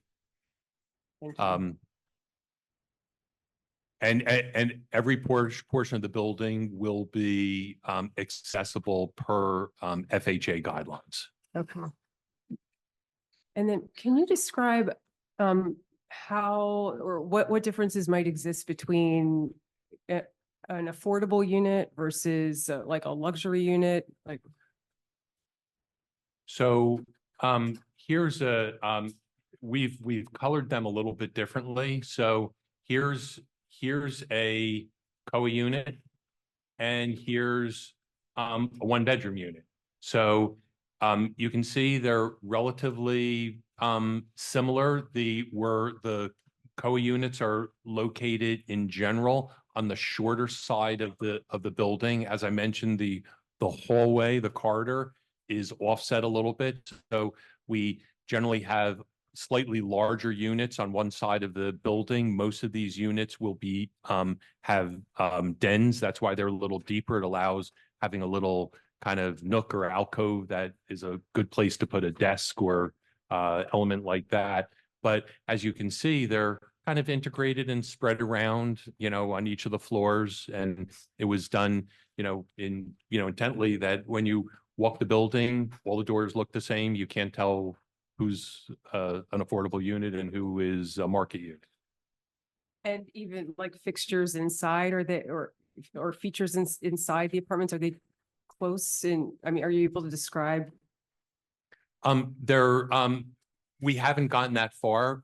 They're usually similar, but usually the kitchens are a little a little bit smaller, a little tighter. Sometimes we'll not have an island where a market unit may have an island, but they still will have a washer dryer. It's not like that they're missing, an element. Just some of the elements may be a little bit smaller, but they all have the same type of heating and air conditioning, washer and dryer, and full kitchens and similar bathrooms, et cetera. I think that's it for now. Thank you so much. Thank you. Mr. Cardoza. Yes, thank you, Mr. Chairman. I think I'll begin by piggybacking off Ms. Capro for the affordable housing units. I believe in previous applications to the board, we've conditioned that, appliances not be cosmetically substantially different than or second tier compared to market rate units. If we can, I'd just like to submit that we The condition. terminology materially similar. Material similar, That's thank what- you. That's what we Materially used in our application Right. previously. That's something that I would ask the developer. Well, as available based on your supply, right? Okay, that's one thing. I took a lot of notes, so I'm going to be jumping around. No worries. Looking at PB-4.7. So that was the site section, right? That's a markup of each type of unit. Oh, okay. Let me go to there. Okay. Okay, so this represents every type of unit that would be available No. across all buildings, no? No, Just- these are representative typical buildings because there are a lot of because we've carved the building out and created lots of nuances design wise. There are a lot of other unit types. Okay. So but these are representative. These were our starting blocks. So when you have a building that, let's say, has a turn where the building kind of angles like a boomerang, is that what we'll have to do is we'll have to kind of modify the unit. It may get a little bigger, it may get a little smaller. But this gives a starting point for the units. And as I said, is that these units will go with a sales and marketing team, and we will fine tune this. The units, could jog a little one way or another way. The building's not going to grow, but the way some of the units are configured may alter slightly. All right. But at this moment, these are the plan type. You have 1 bedroom plus den, 2 bedroom, 3 bedroom. Correct. Okay, and that's pretty much no further iterations on them? Oh, we're not proposing a 4-bedroom. We're not proposing any studios at this time. I don't want to say like never is never, but this is the typical unit mix that and we'll just have permutations of same. All right. And you mentioned that the internal hallways will not be centered. Is that for all 4? That's how we set up each of the buildings, Each of the because buildings. it just gave more variety to have some units with dens and some without dens, and Okay, understood.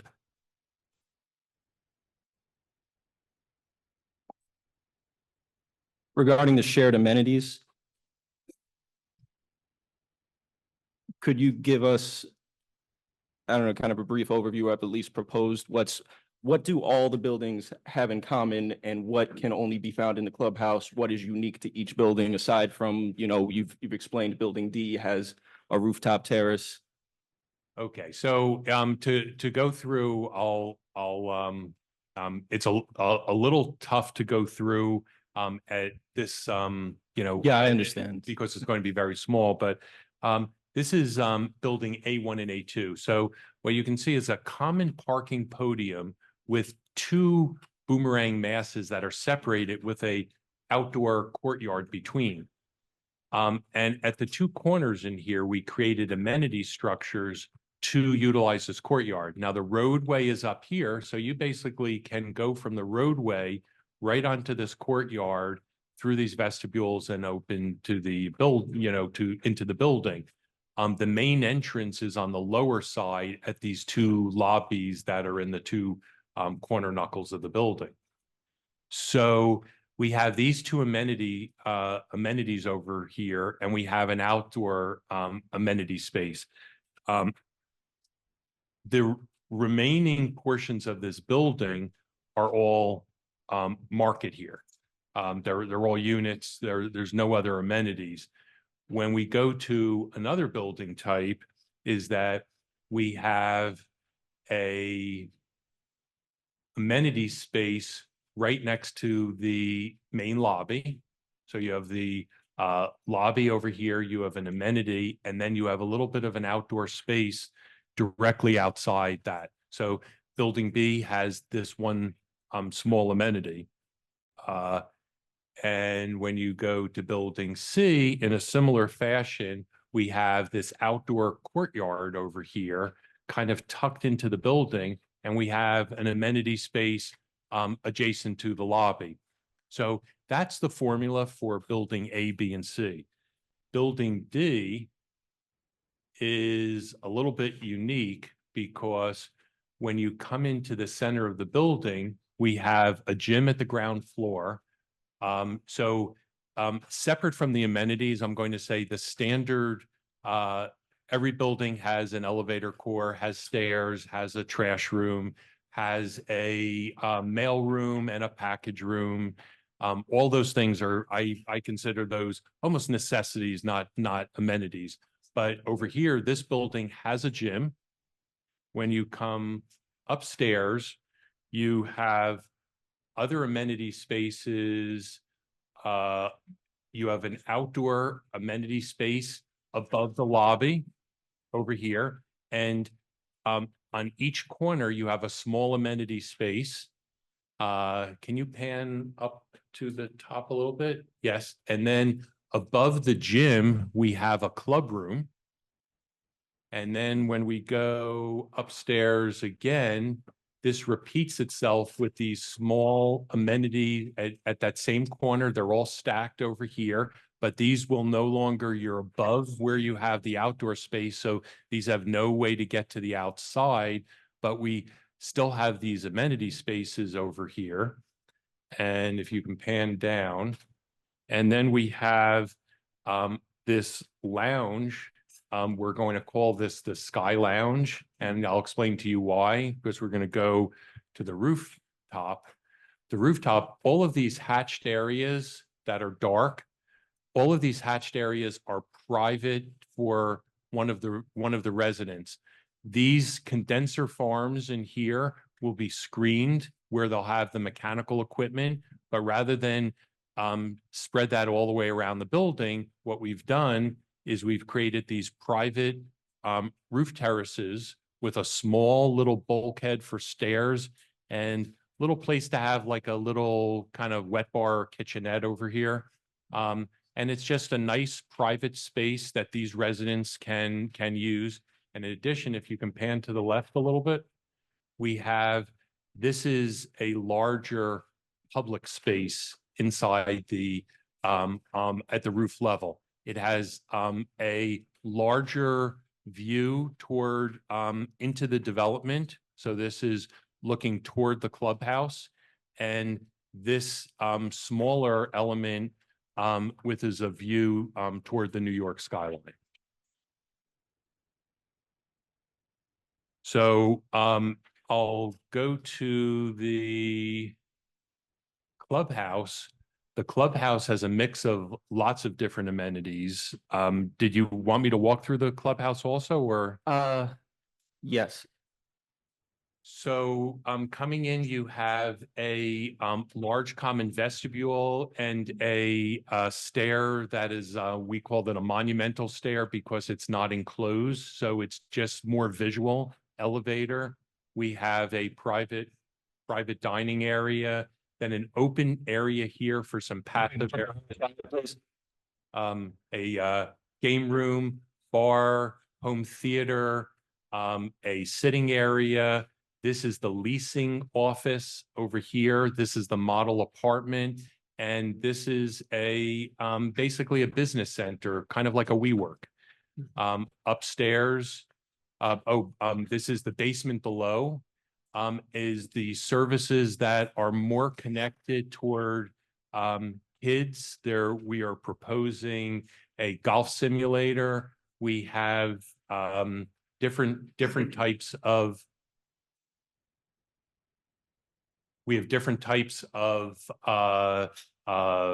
toilet rooms, servicing the pool, and this is exercise and yoga as well. This area here is more of a kids area to the side, and then we have an upper level that we have, if you go down, which was a kind of like a members only kind of club area that would have some interior space and some outside space. And we've created 2-story volumes, both on the upside and the downhill side, where we have open 2-story spaces with an overlook from there. So we've tried to kind of make this very flexible and adaptable so that we can reprogram these type of things just by changing some furniture, kind of repurpose themselves. All right. Thank you for the walkthrough. That is helpful. I have several follow-up questions. I guess first thing, just to clarify, so the gym, there's a gym in the clubhouse, and the only other building that has a gym is Building D. That is correct. Okay. And all of the residents are able to access the gym in the clubhouse, but is that the intention for the gym in Building D? Is that only accessible to? Typically, this is really an ownership decision and a sales and marketing. What was envisioned was the amenities that were part of D were specific to residents at D, because this was such a robust clubhouse. We felt that was, but that's really an ownership decision. Okay. Just to clarify, and some of this might be still under discussion, believe we spoke about it yesterday. usage and access for the clubhouse, the kennel and dog park residents only? Is that, or? You're talking about the clubhouse? Well, I guess, yeah, we can say the clubhouse specifically first, residents the- and guests, The, or, so the clubhouse is typically residents or guests, and what I would say, this is an ownership, you know. some of my decision. questions, maybe a But- lot of them might be. But my understanding is that the clubhouse is residents and guests. Okay. Taking a step back, looking at everything. So do we have security, 24/7 security on site, or do we have a concierge, or is everything unmanned and just? So we, right now, that again is an ownership and kind of a, you know, part of a sales and marketing strategy. So I don't know exactly how that would be staffed. We have allowed space for a concierge at Building D. Okay, Mr. Block, feel free to jump in at any point. A lot of my questions might be that I'm trying to work out how this is going to function overall. So, Very much appreciate the questions. Please keep going. okay. Excuse me, Mr. Chairman, we have an instruction to make money in 6 o'clock.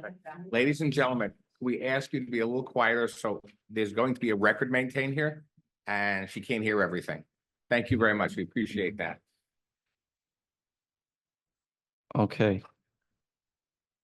I guess looking at the rooftop deck in Building D, first of all, the I'm sorry, which building were you? Building D, the Building D, rooftop yeah. deck? Yes. Okay, so you mentioned the original intention of the owners was for the rooftop deck to only be accessible to Building D residents, and did you mention that there was a rooftop deck for the clubhouse as well? There's a lot of outdoor space at the clubhouse, but that rooftop deck is part of that upper floor that we were talking about, which was right now initially planned, but that's really an ownership. I don't know whether that's really been solidified. Okay. But there's an abundance of indoor and outdoor spaces and terraces and gardens and. Okay, but not a rooftop that people could. For the purposes of, you know, this rooftop is for partying, celebrating, gathering. Correct. It's intended to be passive space. As far as how this is separated from the individual units and divided, the space is divided, how are we dealing with light and noise?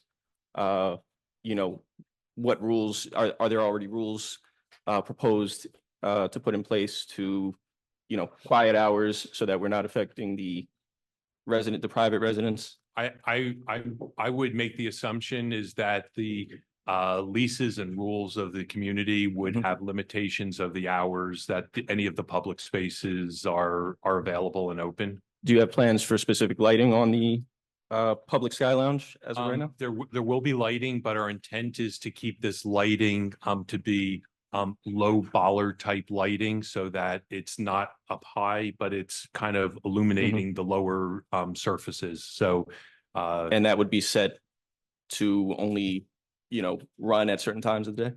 Well, normally there would be a certain time that and I don't have an answer for you on when that would be shut off, whether it's 9 o'clock, 10 o'clock, 11 o'clock, but I would assume ownership would set reasonable standards for that. Okay.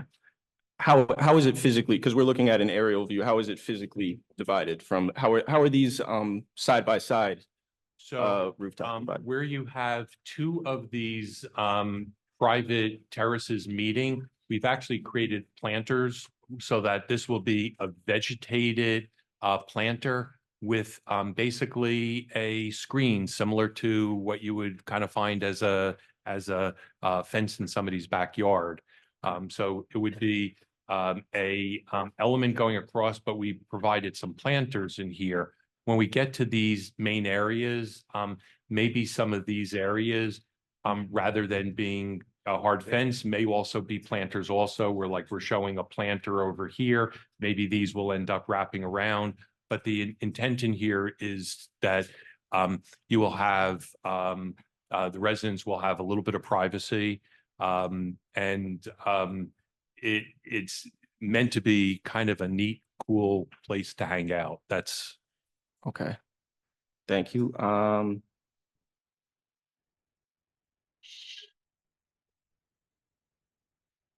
In lieu of one of our other board members, Pete Smeraldo, not being here, former fire chief, just going to ask some questions about accessing the roofs.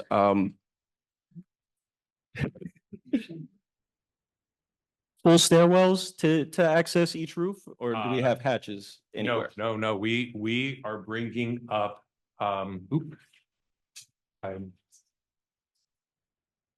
we have, full stairs, providing access. So we have a full stair and another full stair. And this lobby and stair go down to the Sky Lounge, which is directly below this. So this side has two stairs, one stair over here, another stair over here. So we have two stairs to handle the access to the roofs. And that holds true for each building. Correct. Okay, so no hatches.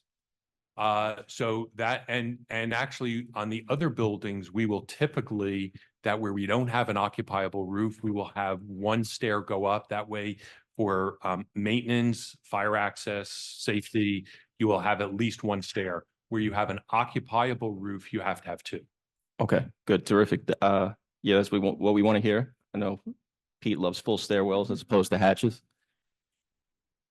And there will be standpipes, and there will be, we've already checked the heights per NFPA sprinkler code, and so all those things that we want to make sure worked. All right, terrific. You mentioned the alarm system, a signal reaching the emergency responders directly. It's a monitored system, so we usually go to a monitoring station that will contact the first responders. Okay. Yeah, and there will be a Knox box on each building as well for the. Okay. You proposing AEDs be available and accessible in any position? Haven't got that I haven't gotten that far on. Yeah, we'll want to revisit and condition that, especially around the gyms. Yeah, especially around the gyms and tennis area. Any physical activity, especially. Okay, you mentioned backup generators, emergency lighting.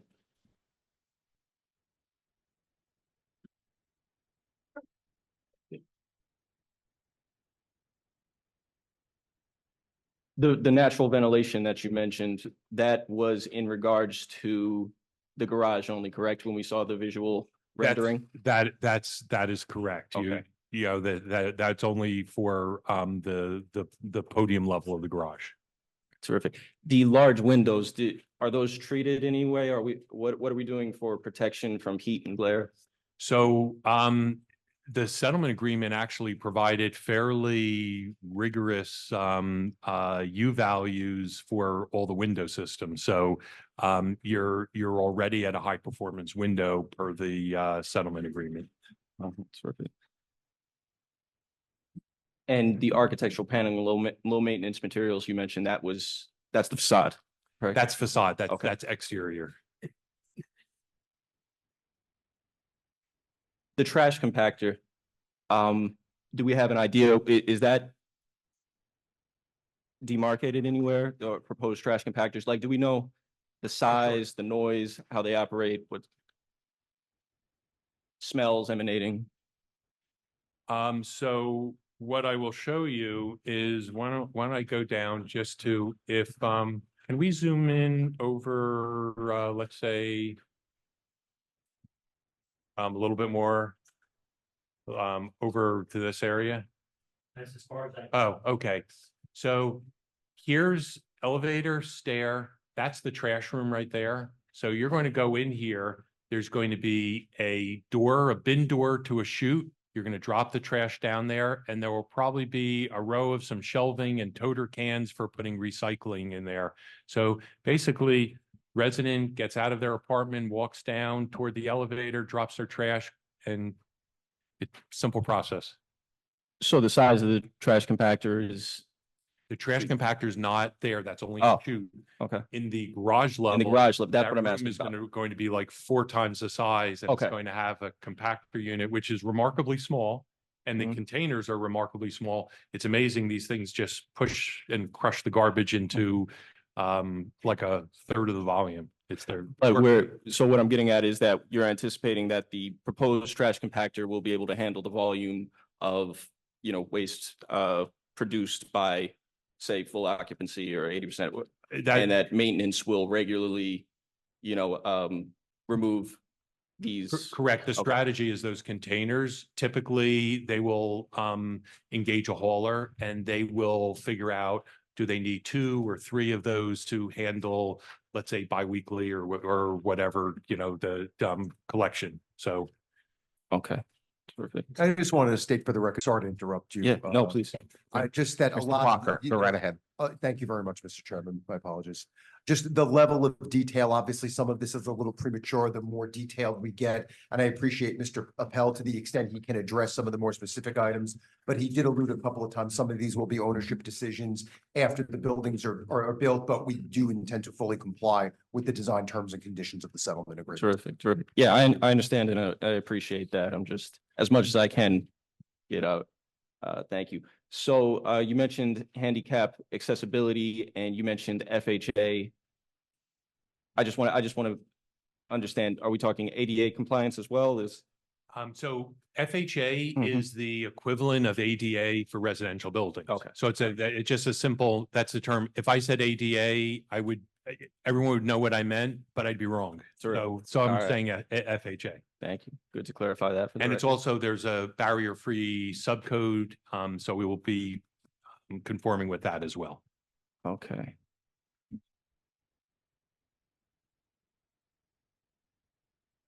Can we look at the dog park and maintenance building?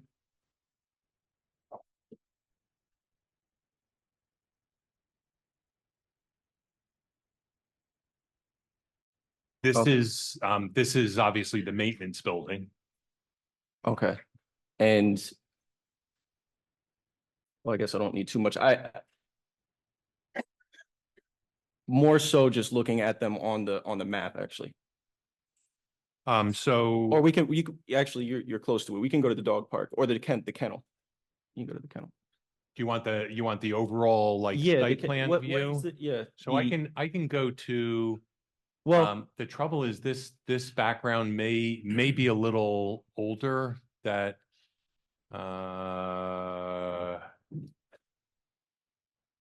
over here. Okay. So, this all is, I think, a little bit, Paul, this is an older background that was used when we did this. So, this building is pretty close, but this building over here turned around, so it faces this parking lot. and the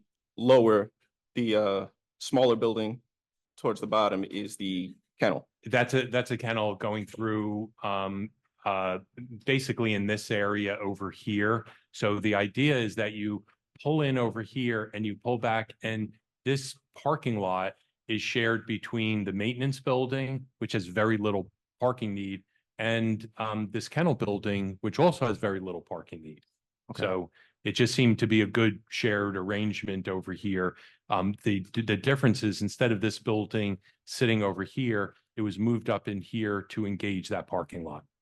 Okay. As pertains to the kennel, now I'm not a dog owner, so I don't know the fully, what is the scope of this building aside? I mean, I assume you're going to be, dog owners would be grooming, and I don't know what else. We're not talking about overnight boarding of these animals? So,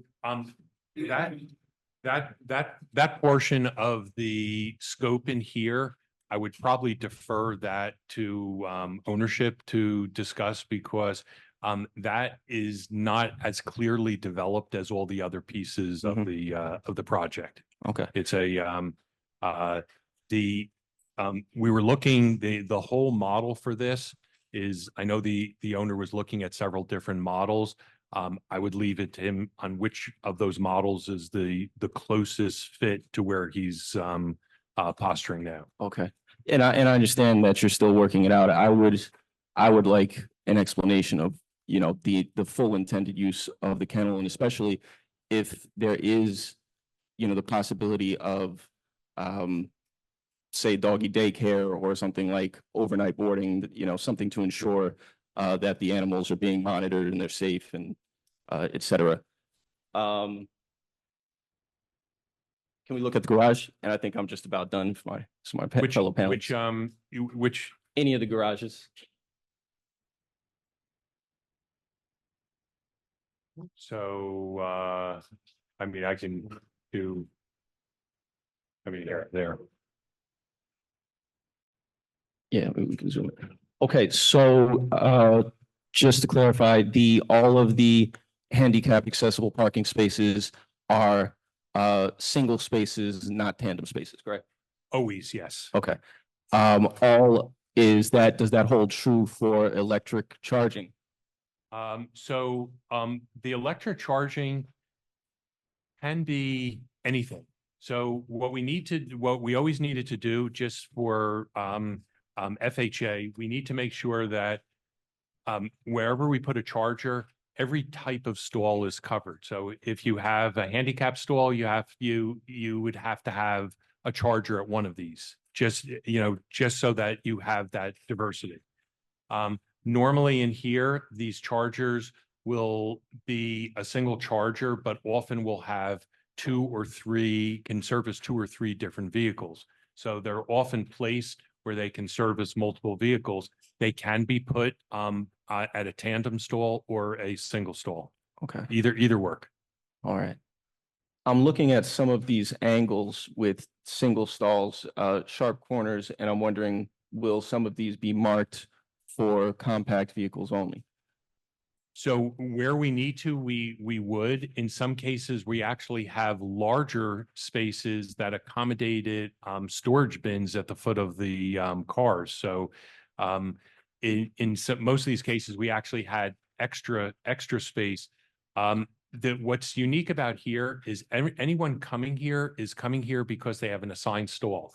So they know to get the easiest way to pull into this stall is they're going to pull in this way or something, where if they want to get to this stall, it's maybe easier to come around the left side rather than the right side. But because it's their stall, they're not, circling around finding something. It's actually quite efficient, and they kind of know how to maneuver around, usually know who's next to you. And okay.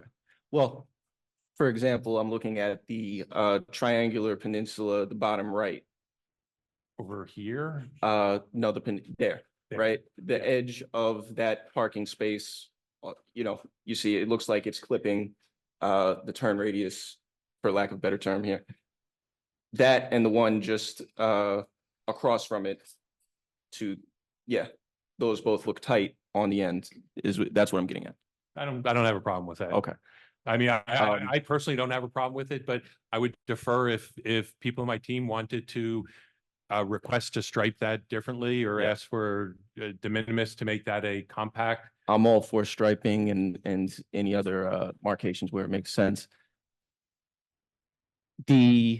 So to clarify, all parking spaces throughout each underground garage are assigned? Are there no free to use parking spaces? So except for D, I mentioned that since we didn't have enough to cover the 0.5 stalls per unit, which has to be unassigned so that it can be shared and used for guests.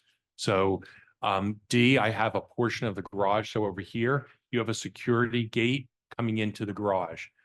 Whereas let's just say I didn't have enough surface parking, I would have put the security, let's say, gate across one side or across over here so that a certain portion of the garage in D is open access, and the remaining is going to be now, even though it's open, only the stalls, let's say you can have one row of stalls that will be unassigned, but the others are going to have numbers and they're going to be assigned stalls. So people can't park there. Okay. Yeah, I'm just wondering, I'm envisioning people having guests, they direct their guests only to, well, first of all, they wouldn't be able to get into the garage, right? Is that going to be some type of fob access? If, on the if vehicle? in this building, it's a fob access, a guest wouldn't get there unless a resident came down and brought their fob down to get them in. Yeah, because I'm also envisioning some type of kind of like rush loading situation. Maybe people don't want to park in their assigned spot because they need to move something quickly and so I'm just wondering about open spot. That's why I'm asking the question, but you've answered it. The most accessible spots are going to be the garage spots. I couldn't see them wanting to not take your own spot. When it comes to the tandem parking, how common is this? I'm going to say probably 80% of the garage jobs we do have some tandem spots. In New Jersey? Yes, actually New Jersey, New York, and Pennsylvania. Okay. Because I'm also envisioning well, first, I guess, the tandem spots, the way you envision assigning them, each tandem spot will belong to a multiple room unit. So what I'm getting at is, do you see a scenario where people not living in the same unit are sharing a tandem assignment? That's already been worked through. Okay. We've checked.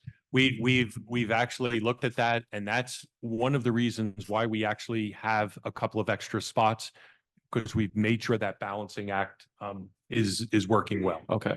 And the way you explained it earlier is, as you know, if you had a small garage in a single family home, you would coordinate moving one out so this is typically not seen as additionally messy or dangerous in some way.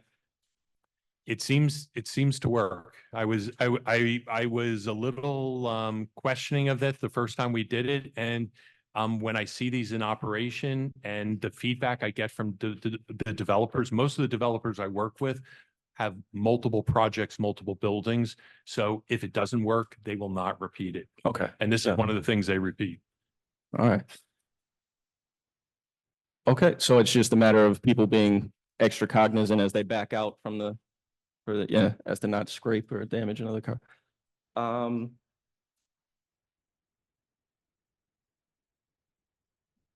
Yeah, I think I'll end my questioning for now. I might have some for the traffic engineer, but thank you for bearing with me, Mr. Chairman Begoff, may I Mr. just Appel. address a point raised by Mr. Cardoza? I just wanted to point out, you asked about the potential uses for the dog area. I'm just reading from the ordinance, and it includes the option for an on-site pet service that shall be permitted to offer walking services, pet sitting services, a pet spa or grooming service, overnight boarding or related services. So all of those uses are listed in the ordinance. Obviously, the final version of this is not determined at this time. Terrific. Thank you both. At this time, we're going to have a 10-minute bio break. As the air comes down.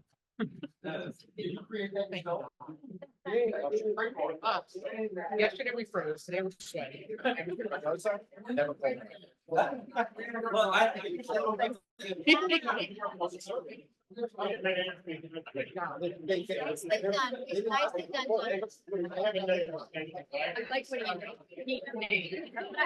that was good. Got him at the hatch versus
Hi, this is Joe Fagan, Public Information Officer. For the benefit of those in the Zoom audience and here in council chambers, we are returning to the meeting. And at this time, I'm going to turn the meeting over to Dr. Chairman Bagoff. 918 back on the record. Mr. Wilks, you're up, sir. Thank you, thank you. My two colleagues have asked a number of great questions that I got some answers to, but for the underground parking, we have is that going to be level or is that going down into a ramp to go underneath the building? How is that set up? Generally level, it's building by building, it's generally level, but there will be some adjustments, as needed, getting the grade married into the building. Okay. But it'll be subtle, it's not going to be this. Right, it's not gonna be severe. Correct. But that's the only building that's gonna have the underground is D, excuse me? Oh, no, all the buildings are planned in a similar, you have basically, Right. they're all built into the hill. Okay, now, is there any other connections between the buildings underground, underneath for they're all separate, right? They're not, no way to connect to go underneath? Except for the A has an A1 and an A2, so it's on a common podium, you've got two buildings, and D is a common podium with two buildings. Okay. So those are kind of connected, so the lower floors connect and the upper floors don't. So the way it's kind of set up, it seems like D is going to be the gym, is gonna have the rooftop. That's gonna be more of the exclusive, so to speak, by. It wasn't, I wouldn't use the term exclusive. It was intended to capture somebody who wanted to spend a little bit more to have different amenities and features. Okay, but the option to go to that area is gonna be open to everybody there. That's what you're saying. Of course, Oh, it's gonna be but so how will they get access? Everybody's gonna have a key fob to be able to get access to everybody's building, or will it be exclusive? No, I think my understanding is you will have access to get into your building and your unit, and the clubhouse. In the clubhouse. That not to go from building to building. Right. That's normally not done, but that's Right. an ownership issue. Okay. Now, how is storage gonna be done for any tenants? Do you have any areas for excess storage? We do. We have in the garage, we've carved out any place that we don't need for parking. We've created storage. We've also carved out some limited storage areas, and there are some nooks and crannies that we can try and exploit in the future if residents need that space. So all residents will have access to that, to have an option to have that.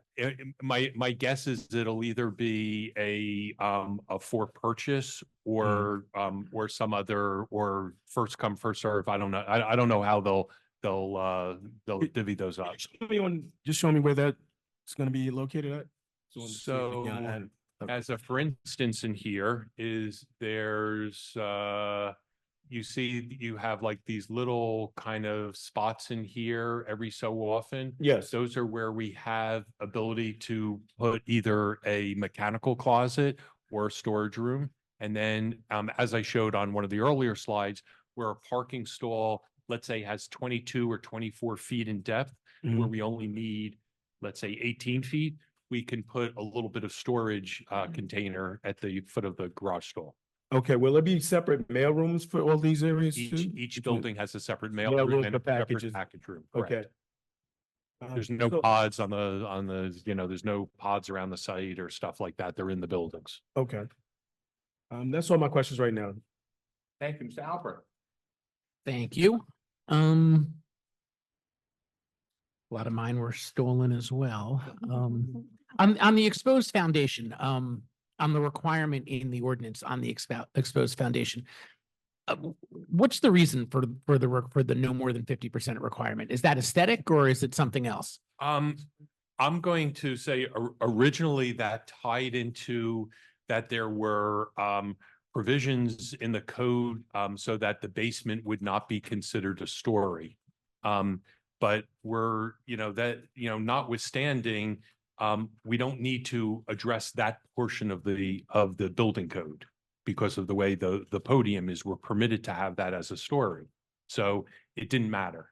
So I think that's where that provision came up. And in a perfect world, I would like to grade up, but to do that, I think would be so disturbing to other issues. It's just, it's like, be careful what you wish for. Right. It would end up having retaining walls and more mechanical ventilation, and that would end up having sloped entries to the garages. And Can we go to I think the very first rendering is probably a good one for that shows the garage area.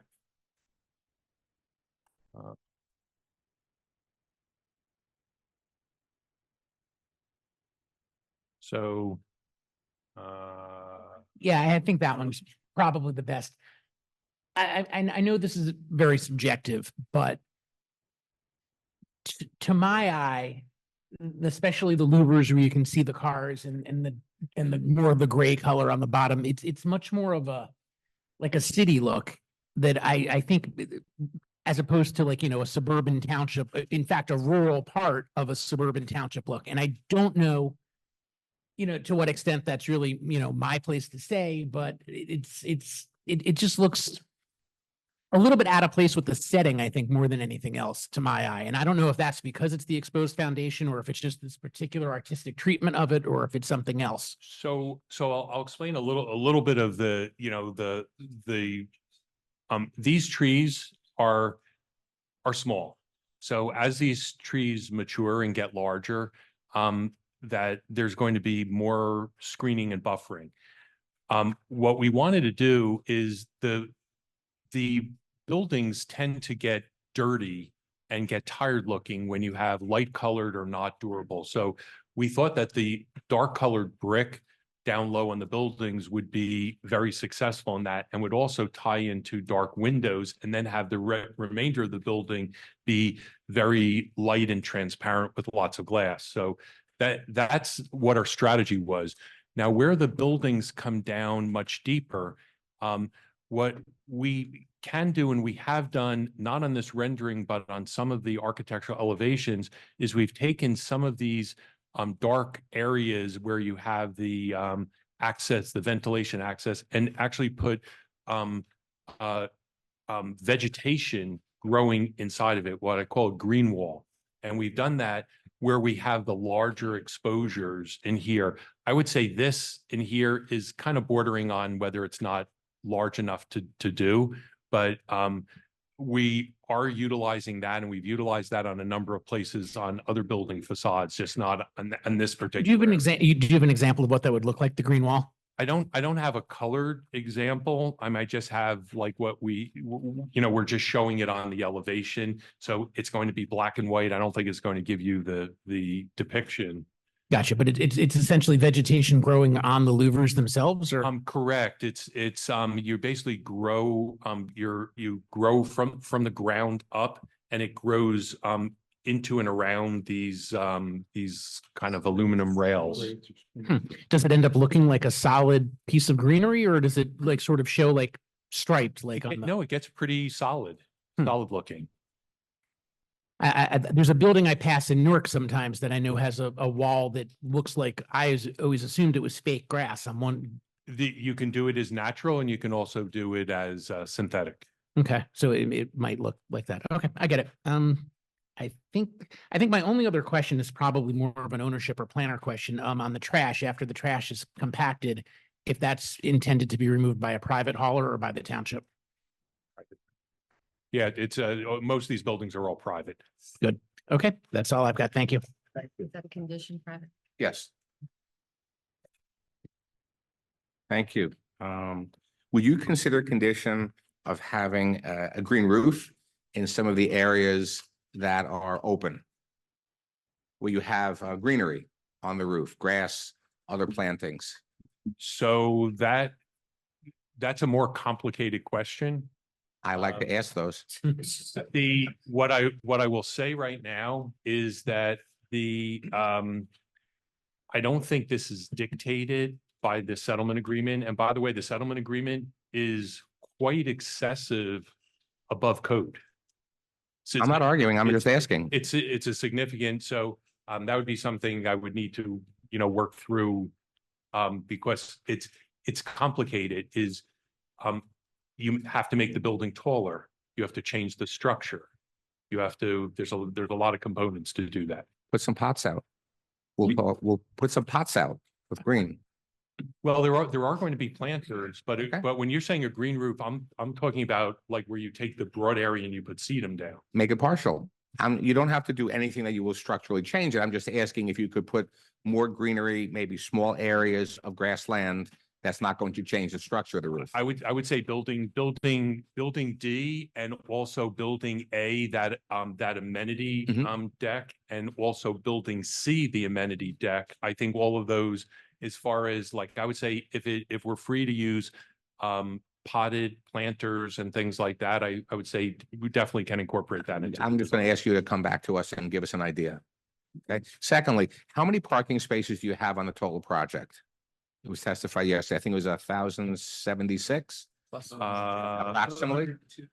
I think 1070 plus 102. Okay.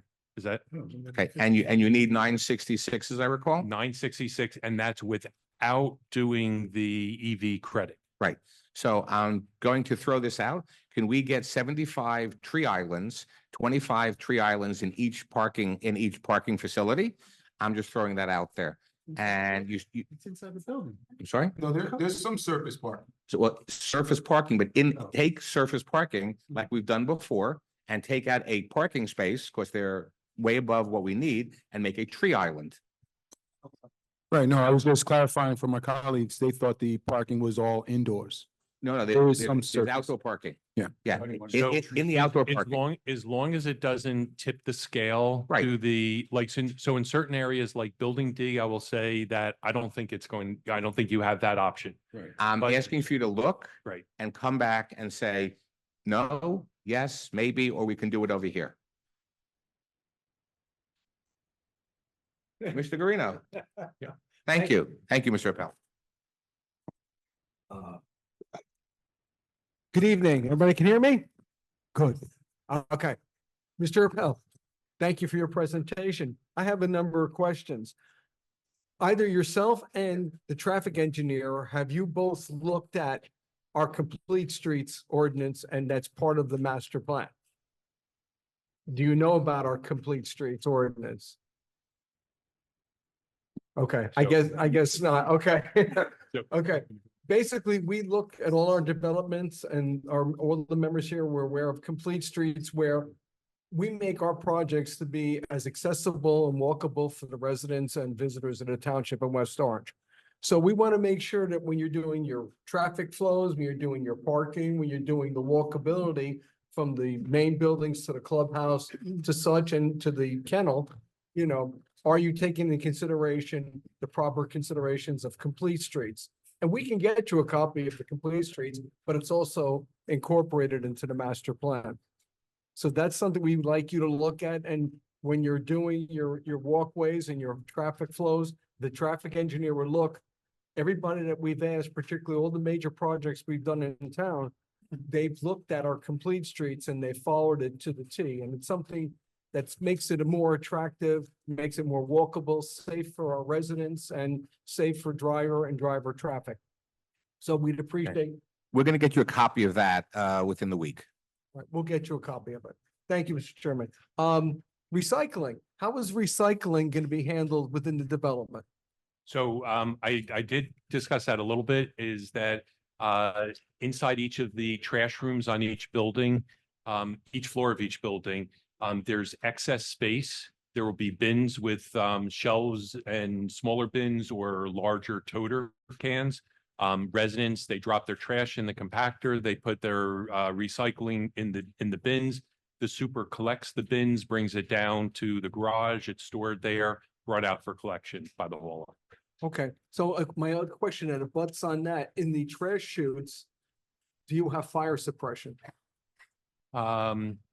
I believe there's ventilation and there's suppression either in the chute or the room.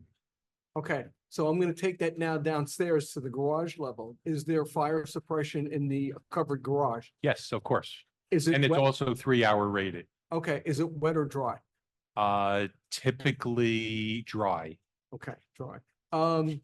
Secondly, Nestle, bicycle racks, people are getting into bicycling and play with complete streets. Will there be plans to put bicycle racks throughout the development? We are showing bike racks inside the garages. I don't believe they're on the site. Okay, so I don't think there's any on the site, although as you're mentioning this, we probably should find a place near the clubhouse. But other than that, we find it better to put them under the garage in this climate. Okay, no, that's very good. And another question is, it may sound crazy, but I didn't see anywhere, is there a central laundry facility, or each unit has its own laundry? I may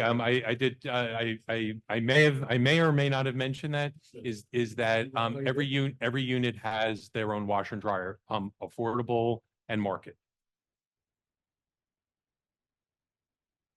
Make sure I cover my base, everything else.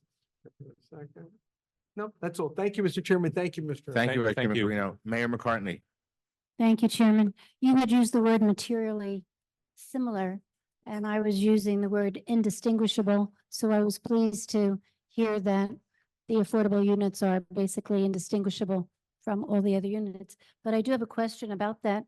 The square footage of each unit, can you tell us what that is? The square footage, I'm asking the square footage or an average for the one bedroom. You're talking about you're talking about your. In general, in general. Oh, no, in general. Mhm. So, so the affordable units right now is, the requirement for your settlement agreement is a one bedroom is 650 square feet. We are providing 738 square feet. Okay. A two bedroom is 875 square feet per the settlement agreement. We're providing 1150 square feet, and a three bedroom is 1150 square feet, and we are providing 1220 square feet. As far as the market units, if you can bear with me one moment.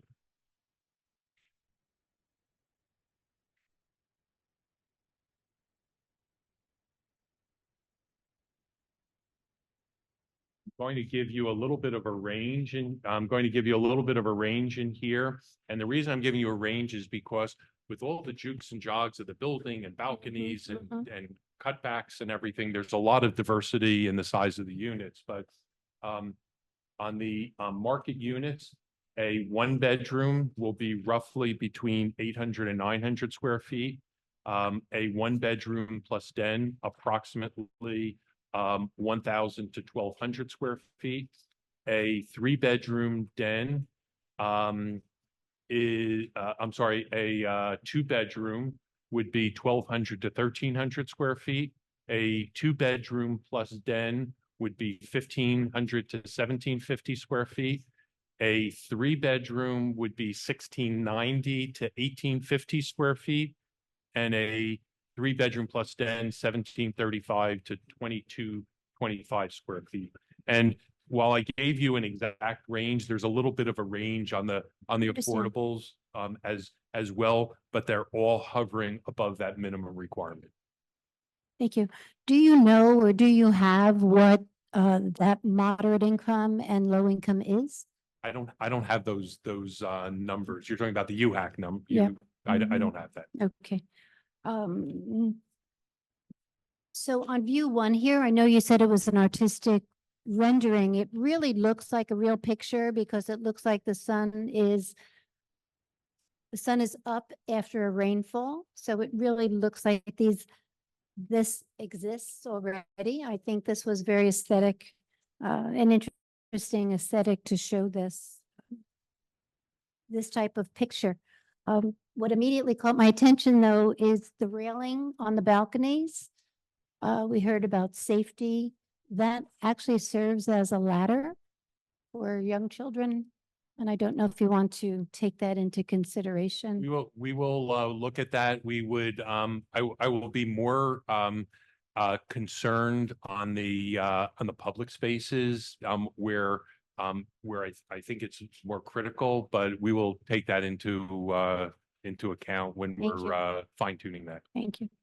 And similarly to Mr. Alpert asked a question about on that same well, if you could zoom out again, yeah, where the garages are. So when I first saw this image, it did look very industrial to me. And I thought those were metal grates. So I was glad that you clarified that those are more louvered and they could add greenery to that. They're almost like, they're almost like, they're actually made by the same companies that do the railings. So they're consider their railings, and we have a lot of latitude. We can make them look like anything. Okay, it did look industrial to me as well. Could you go to 4.4C?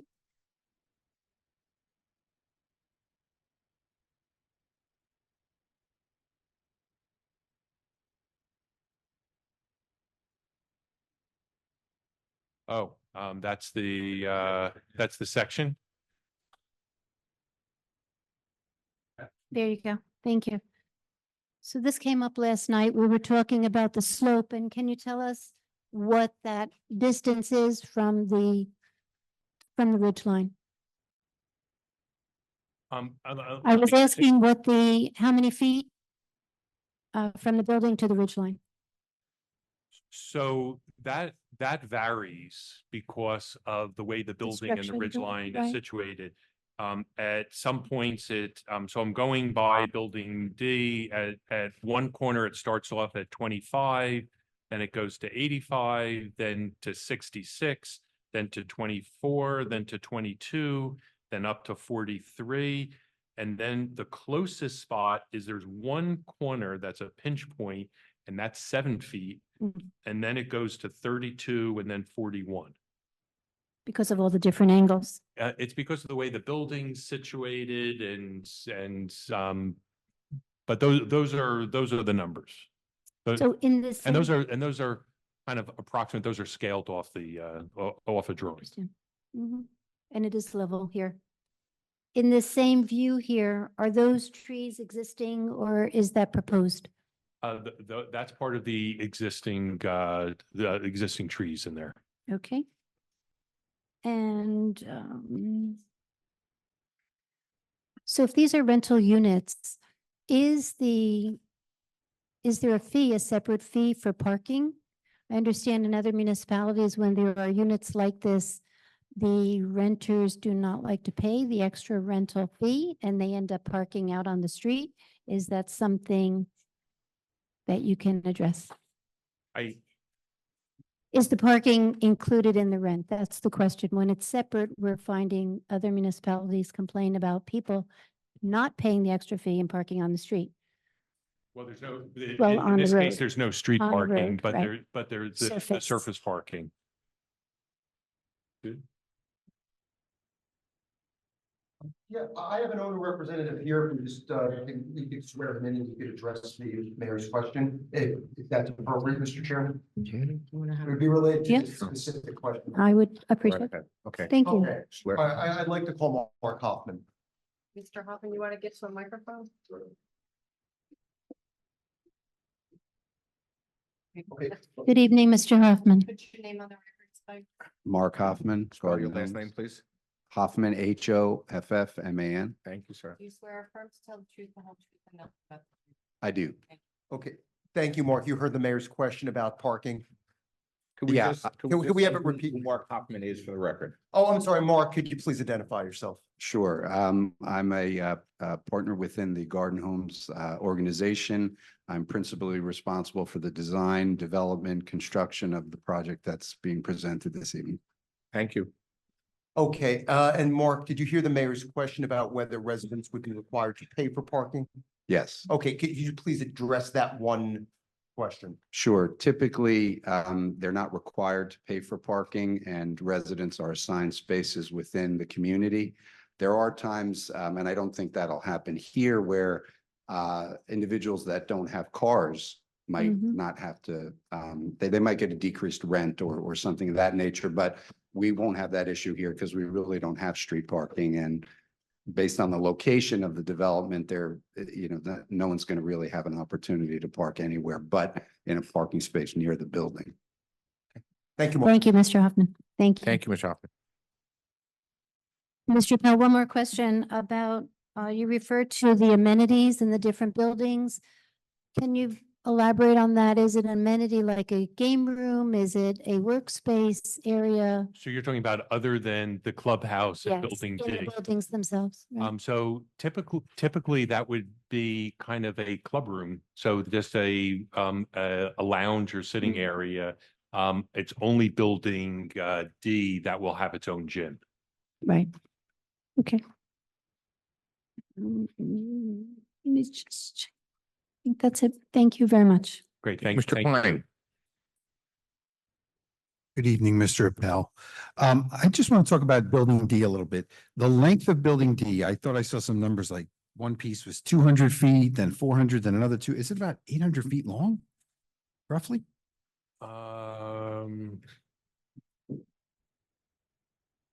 Yeah, I think it's that one. Yeah, the lower portion. I don't know if you can zoom in enough to see them, but it just seems like it's going to be difficult for emergency people to get around the building if they have to rescue somebody from the second floor balcony or something like that. So you have access along one entire side of the building, plus your two end caps. Right. So you do have limited area to come around. You can see the buildings in there. The legs are long. On the elevation views, the buildings look longer because we didn't we made true elevation each side, so it makes the building look a little bit longer than it really is, but at least it gives you an accurate pictorial representation of each piece of facade. But the code is interesting with fire safety, is that we are fully conforming in here and actually over conforming, but you actually get credits for additional street frontage. So I can build the building bigger by having excess street frontage. So if you imagine, let's say a building like an urban building that was on here, usually only has one side rather than three sides. We have three sides exposed. But there's no road on the ends, is there? Well, there's parking access so that you can traverse around the building. So a fire truck can get? No, not a fire Well, truck. that's what I was You would be- asking. You If- would if be somebody- dragging hose, but you would never bring a fire truck next to a building. Right, Be you out of a close class to the, zone, yeah. right, the fall zone, right. So how would they rescue somebody? They'd have to carry the ladder around to the It back would of the be, building. if they had to. carrying a ladder, Okay. but you got to remember that this is a building with an Sprinkled, area of right. refuge, a Yeah. sprinklered building Okay. with elevators, and so multiple stairs. Okay. Even though it's in black and white, can you pull up the image that shows what these green walls will look like? Maybe we could zoom in a little bit, because I'm just curious. Because you don't want to block the louver with green, because then you'll block the 50% open space for the ventilation. Right, so we have them shown on the back portion of this building, I believe. So those, You see these areas over here. so that tall one. So the floor of the, where's the floor of the garage? You have 1, 2, 3. So the floor of the garage here is you have a portion that has 2 levels of garage in here. Oh. And that's why you have more exposure. Oh, okay. So if you go all the way to the end, that you see, you have a garage level and then a lower garage level. Oh, okay. So there is a ramp inside No, it just has different from the access front from and the the back. outside. Okay, okay. They're not connected on the inside except vertically with stairs and elevator. So the green tower, let's say next to the, These elements over here. they don't we had block more- any we- ventilation. We use taller. No, they would be, you can have the ventilation directly behind them, but where you're in this below ground level, these are the areas that we're going to need to mechanically ventilate. Oh, okay, okay. Because we just couldn't get enough of the, on the upper level, we can be conforming, on the lower level, you can't. Okay. And then, I don't know, I probably should ask this of Mr. Anderson. Are there sidewalks along any of the roads, A, B, C, D? I think there were sidewalks, and I think Mr. Anderson had described that there one place that he hopped to the other side to align with other sidewalks, Okay. but there's sidewalks around the whole community. Okay, good. That was it. Thanks. Council President Rutherford. Thank you, Mr. Chair. I want to thank my colleagues for asking so many questions, some of which I already had, so I won't have to ask them. So since we're on this slide, the greenery for the louvers. So is the entire wall green or is it just the louvers?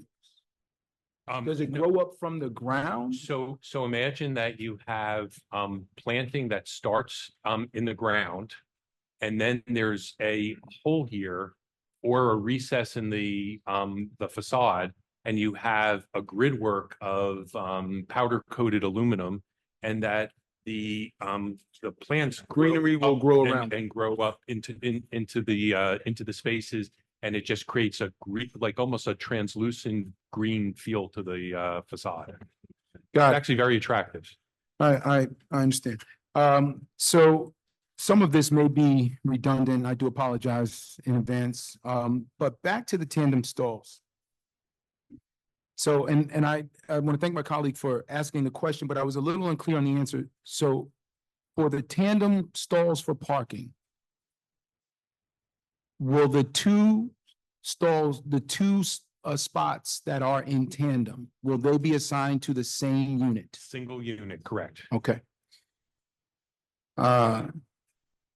Is there any material separating the stalls, even if it's not every single stall? There's not Aside from material. structural columns? There's a structural column, usually typically every three parking stalls. Other than that, they're right next to each other. All right. You talked about EV spots, EV stalls in the garage, and I know there's some on the exterior as well. I was a little unclear in your testimony. Is it a total of 15% of this? What is the percentage of the? 5% initially. Right. So that's going to be, it's going to start off needing 5% of your overall parking count. And then an additional 5% phases in as make-ready stalls to phase in, and another 5% after that. So over a period of time, will they be phased in? I think, is it three 3 years? I think it's. So each year you're going to do an additional 5%? I'm not 100%. I think it's 3 years. All right. In the building itself, are there any recyclable materials used in the actual structure of the building? So there's a lot of materials that will have recycled content, and there is a little bit of that discussion in the settlement agreement as well. So yeah, I think they need you in the microphone. Yeah. I'm sorry. Unfortunately, these mics only work when you're right on them. So the settlement agreement has, my understanding, has some provisions for green materials. So we will, where we can, utilize recycled content materials. You said you weren't going to go through the full certification process. Can you describe for me what you would expect your, and by that I'm talking about the LEED certification or the other types of certification for, right? Yeah, right. Can you describe for me what, or is it possible for you to describe for us what this would be similar to? Is it gold standard? Is it platinum? Is it green? Is it, what is it possible to, based on what you're incorporating into the building? And you gave plenty of testimony about that. Is it possible to estimate what it would be equivalent to? I couldn't do that accurately because I don't want to talk, without being accurate on here. The only thing I can mention is what is in the settlement agreement is substantially above what code requires, and we will be compliant with that. I can't tell you where that scoring will put you, whether it's certified gold, platinum, silver, or what have you, or what the equivalent is. You mentioned that the three buildings A, B, and C, or maybe it was Mr. Anderson, mentioned that buildings A, B, and C are built so that they could hold solar panels. That is correct. We're designing the roof with additional dead load so that solar panels can be incorporated. So But you're not incorporating that now. right now, there is not a plan. It's under consideration. So it has not been decided, but what we will commit to is creating the additional dead load as well as any chase space required to make that work. Any other renewable energy being used on site, cogen, heat pumps, anything else, or is it just anticipating solar down the road?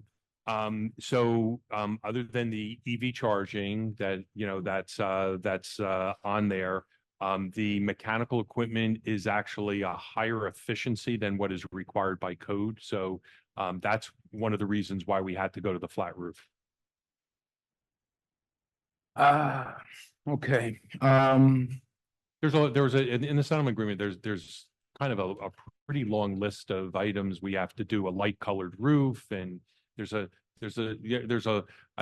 don't want to gloss over it very quickly, but that could be a half-hour discussion just on the green. I think the testimony was fine. Really, I'm looking at just how we powering the actual apartments and if there is another source of energy aside from natural gas or electric.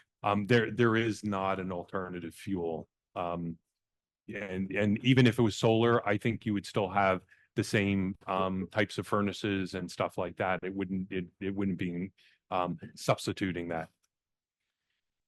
All right, I do have to jump around because some of these questions were already asked. But following up on what was just discussed with regard to Building D and emergency evacuation.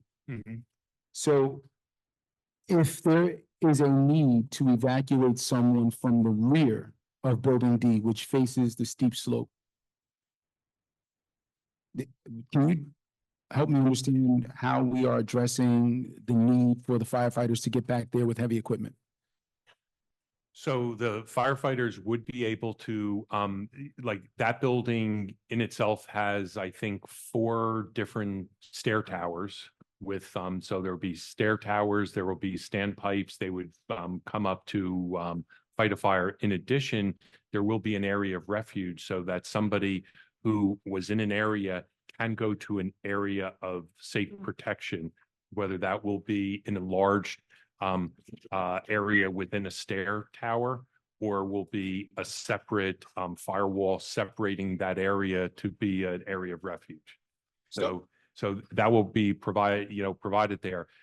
Typically what we understand is that if firefighters need to go in to an upper floor, they can go in from one side of the building, go through and go to the opposite side of the hallway, pull somebody and pull somebody out on the opposite side. So you do not anticipate a need for firefighters to evacuate from the rear of the building? Code does not require that. But, so I understand that. And I'm not trying to be snarky. It's just, if there were an emergency and there are some things you can plan for and some things you can't, right? And things you can plan for, you should. We know the slope is steep. I believe the testimony you gave a moment ago was that on the slope, all of the trees will be undisturbed. Is that right? On the slope, there's a line on the site plan that is a disturbance line. So, I believe for clearing, and then so everything downslope from that, my understanding is being left untouched. Oh, so you mean at the top of the slope, there's a line that is, It has there's to a be, space, it has right? to be cleared for the construction. So that's why there is going to be a perimeter around the building to allow construction, and firefighters will be able to traverse around the building. They would just need to drag hose or carry a ladder. It's not like they didn't have access. Like an urban site, you don't only have access to one side of the building. This, you will have access to 4 sides, but with a vehicle on 2 or 3 sides. Right, so just so that I'm clear, if firefighters needed to access the rear of the building, they would be able to do so on foot, carrying heavy equipment, and they have enough space to get back there. Obviously, response times matter. And that pinch point you're saying will be no less than 7 feet? That pinch point to the ridge line is 7 feet. So those numbers that I was giving you was to that to that ridge, was to that line which was established by the town or one of the consultants that was called the ridge line. I was giving you those dimensions because it's just an arbitrary line. You know, but that's a line that everything had to be designed around. And so that space back there is still sloped going up toward the top of the ridge? It goes up and down. It follows because whatever the natural topography. So once we clear the building, it's not like on the front of the building, that's a straight line. The back of the building, it's going to go up and down and follow the normal. Yeah, so that's what I anticipated. I am a little concerned about that. I don't know how to capture that in the condition. I don't know if we can capture that in a condition, but my concern, sir, is that if there is a need for firefighters to access the rear of the building, you have a bottleneck at that corner of Building D, which has been described as 7 feet from the building to the ridge line. We have an uneven surface. We have a very long building, and it looks to me as a layman, I'm not a firefighter, never have been. It looks to me like that's going to take a considerable amount of time to get back there safely, get set up safely, and then handle whatever the emergency may be. So I'm going to pose a suggestion in here, and this is to Mr. Anderson, is can we create alongside the building just to have a smoother transition grade-wise on the ridge side, or are we getting into areas that would create disturbances that would cause other issues?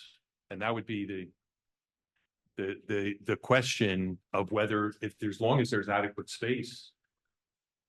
The space is graded behind the building is already graded in a smooth, continuous way. It might change in slope. But the one thing that is relevant here is if you go back to the section that you had showing where the building was with the trees, you can see you're at the top of the hill. So we built just short of the top of the hill. Then there still is the top of the hill, which is generally very level. And then it starts going back down. Okay, so if you look at the exhibit that Larry will bring up here, you have it there somewhere. Well, you know all the numbers. Either one is. So Go back one, go back, that one. Yeah. To the back. Yes, parallel to the back of the building. So if you're talking about firefighters, we have anywhere between 7 at one discrete point where within 30 feet, it's like 30 feet of level area. Now look at the slope of that area immediately behind the building. That's not a steep slope. Farther to the right is where the steep slope actually occurs. You're at the top of the hill, right at the top where it gets level. You go up over a hill with your car and you get to the top, and all of a sudden you go back down the other side. This is at the top part. So I fully understand that. My concern is, so this is a hillside, right? You're not planning on sidewalks or pavers or some other firm or smooth surface back there. It would be great if it was on a nice, hot, sunny day and the ground is great and there are no issues. But if it's in the middle of winter and it's snow, if it's in a rainy day, or if it's been raining, and firefighters have to get back there, they're on uneven, as I understand it, and you can correct me if I'm wrong, they're on uneven ground. They are on a slope, even though it's sloping toward the building. It may not be a steep slope, but it is a slope. And it's a long building, so they've got to park at one end or the other and then go all the way around the building to get to the back, should that happen. That, to me, seems like something we should plan better for. I just, yeah, it gets back to the code issue and how the fire chief, who we're waiting for him, the fire Anderson. district, I'm sorry, waiting for the fire official to come back from vacation before we can speak with him about how we would go about operating here and see if he has any concerns. But as Larry indicated, we are exceeding the code requirement for access to the sides of the building. And that's the paramount thing here. So, but that explains the slope, so you get a better picture of the top of the hill. Well, I understand, and I understand that the code is the code as it is now, and I know that the code as it is now will govern with regard to this particular project. But if we are aware at this point of a flaw or a concern, and not a single tree has been taken down, nothing has been built. If we can address it now, I think we should. And the last thing that I would want as an elected official, as a member of this planning board, is to have had this conversation in public, and 5 years from now, that exact thing happens, and nothing was done. So that is my concern. It is one of several questions, but that is something that I would have to have addressed satisfactorily before I would be comfortable moving forward. Mr. Chair, I don't know how you capture that, or Mrs. McGovern, I don't know how to capture that. We're gonna but that is a wait concern. for, we're gonna wait for comment. Mr. Plucker. Yeah, I just want to confirm, and Mr. Anderson alluded to it. A member of our team did attempt to reach the fire chief. He is away on vacation, and we definitely will be having this conversation with him. And we would be happy to revisit it after we. Thank you. So we will revisit this once we have the information from the fire chief, who will hear the questions that have been asked and will respond to them. Much obliged. Thank you very much, Mr. Anderson. And Mr. Appel, sorry, I forgot for a second. All right, accessibility. It seems like you've done a great job making all of the buildings accessible. I have a question about folks that are mobility challenged getting around the site or getting off-site. And that question really, I know that there are some sidewalks. Mr. Anderson testified to that yesterday, and I believe the sidewalks do connect with Warner. Are we FHA or ADA compliant with regard to the slope for those that are in wheelchairs? I can only talk about kind of the building and the surrounding of. I should have asked that to Mr. Anderson yesterday. I'll come back to him later on. You don't have to get out of your chair again. Just don't go anywhere yet. All right. The COA units, and again, I've taken notes through your thing, so I'm going to jump around a little bit. The affordable units. It looked to me, and I looked quickly, that most of them, if not all of them, were on the shorter side of the building. In other words, the hallway was not equidistant. That is correct. All right, and you just gave some testimony regarding square footage. Now, there was a question asked earlier, followed up by our mayor, with regard to the affordable units in comparison to the market rate units. And the original answer provided to Mr. Cardoza was that they would be materially similar. And the mayor introduced a word called indistinguishable. So are they materially similar or indistinguishable? So I would say indistinguishable, like the outside from the door. So from the, you look at the building and the door, but inside is that the units are a little smaller. The kitchens can be a little bit different. I can't really talk about the whether it's going to be the exact same appliances and packages in there, but all of these were designed to have full heating and cooling systems, their own washer and dryer, closet storage, all the things have the same windows and similar features. So, but I can't talk about those other items.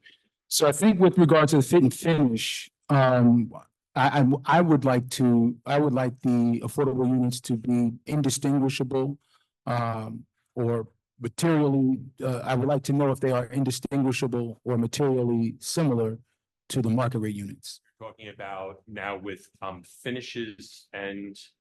Yeah, so the last, and listen, I don't pretend to be a professional or an expert in this stuff. I'm not. But the last project that we had that incorporated these kind of units that I was a part of, I do believe, and you guys can correct me if I'm wrong, that we required them to be the same. And the developer actually, at least what I would call off my memory, I think they were the same. I think that was something that we The wanted. terminology we used was materially similar based on supply chain. So if you couldn't get an appliance A, all the units, whether they were market rate or affordable, would get appliance B. So you wouldn't distinguish between the different units in those appliances. So you don't have to give everybody the same appliance, but you have to give all the units at that time the same appliance. So it's that's what we considered materially similar based on the supply chain. If I understand that correctly, and again, I'm going on. And so thank you for the clarification. So the units could be smaller, the units could have other certain things that one unit that the affordable unit may not have, that the market rate unit would have, but the appliances will be materially similar based on supply chain. And I think it went to other things as well, not just appliances. We didn't want to have, granite countertops and market rate units and, something substandard in an affordable unit. So this is something I need to review with ownership and have a clear understanding of those. I have to review that with ownership because it's something that was not reviewed and discussed prior. Thank you, Mr. Appel. You showed us a leasing office in the clubhouse, I believe. Yes. And so when the project is done and fully leased up, what will become of the leasing office? It remains, so there's a large enough community where there is always going to be a need for potential renters to look at this. So we find for communities that are larger, this is the right way to do it. Okay, and then you mentioned windows a moment ago. If you go back, I think it was the first or the second slide, there was an exterior presentation. The next one, I think, that one. So you show some birds in the upper right. They come with the site.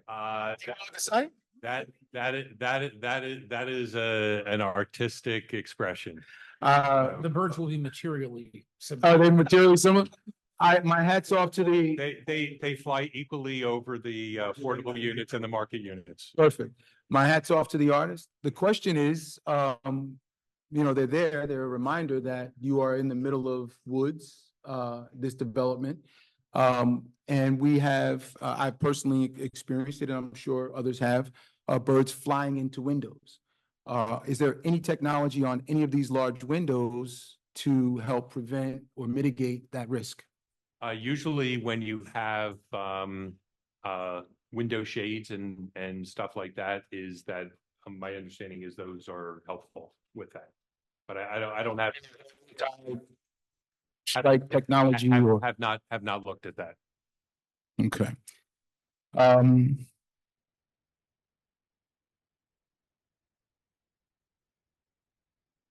Let's go back to the rooftop deck. I think that's on building D.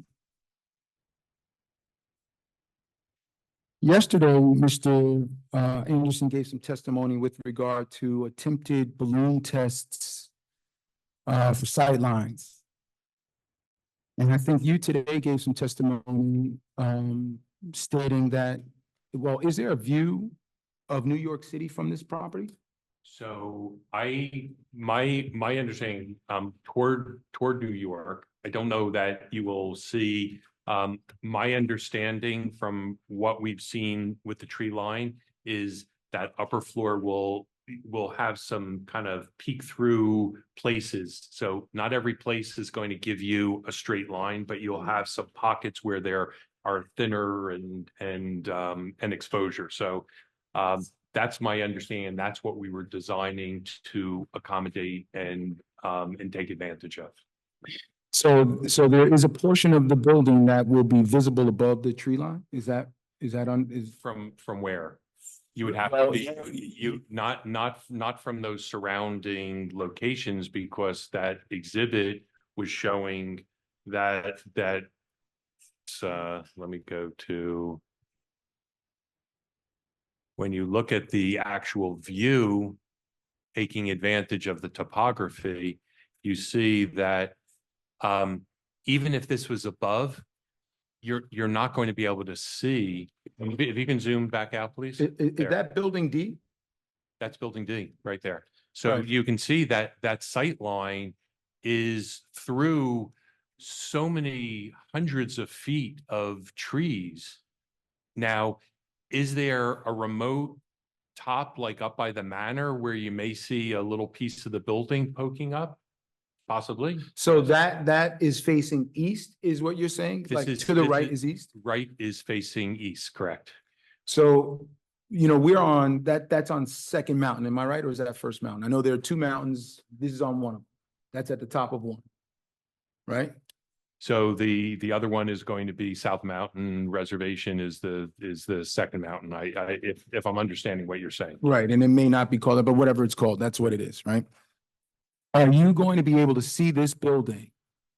Will it extend above the tree? Those trees are not, those are just for. I couldn't tell you from where exactly you can get that viewpoint. I can just say that the exercise doing these site studies was to show that the adjoining residents are not an advantage point to have this there's a tremendous amount of distance and topography that that creates privacy and buffering between those homes and the proposed structures. So my concern with that is not just that you could see it. I don't know that that would be a bad thing. I imagine the building's going to look nice. But it's about light pollution. And you've talked about the downward facing lights in the decks, but on building D, what is the lighting on the deck?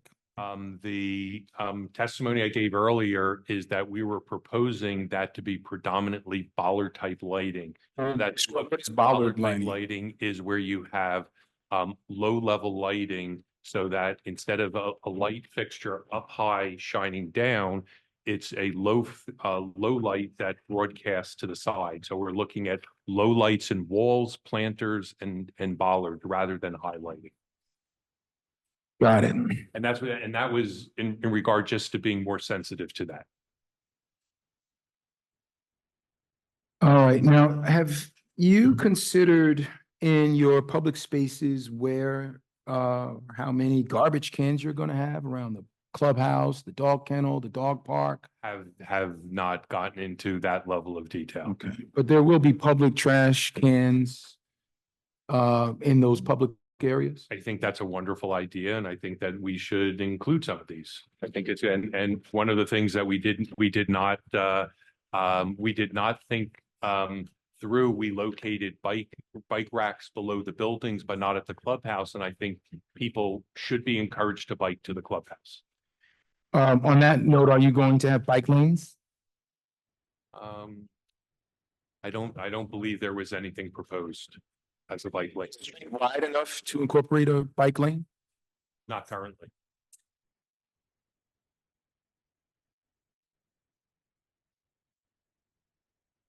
All right, and then my last question. Back to the COA units. In the affordable units, the balcony is, and you can go to the slide. I forgot which slide it was. I didn't write it down. Forgive me. In the COA units, the balcony is accessed only through the bedroom. And the market rate units, the balcony is accessed through the living room. What's the thinking behind that?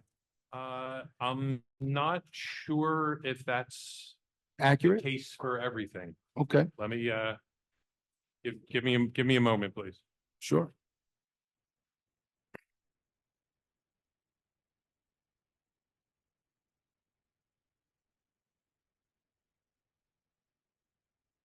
So it's slide. So I'm looking at PB-4 4.7. Yes. So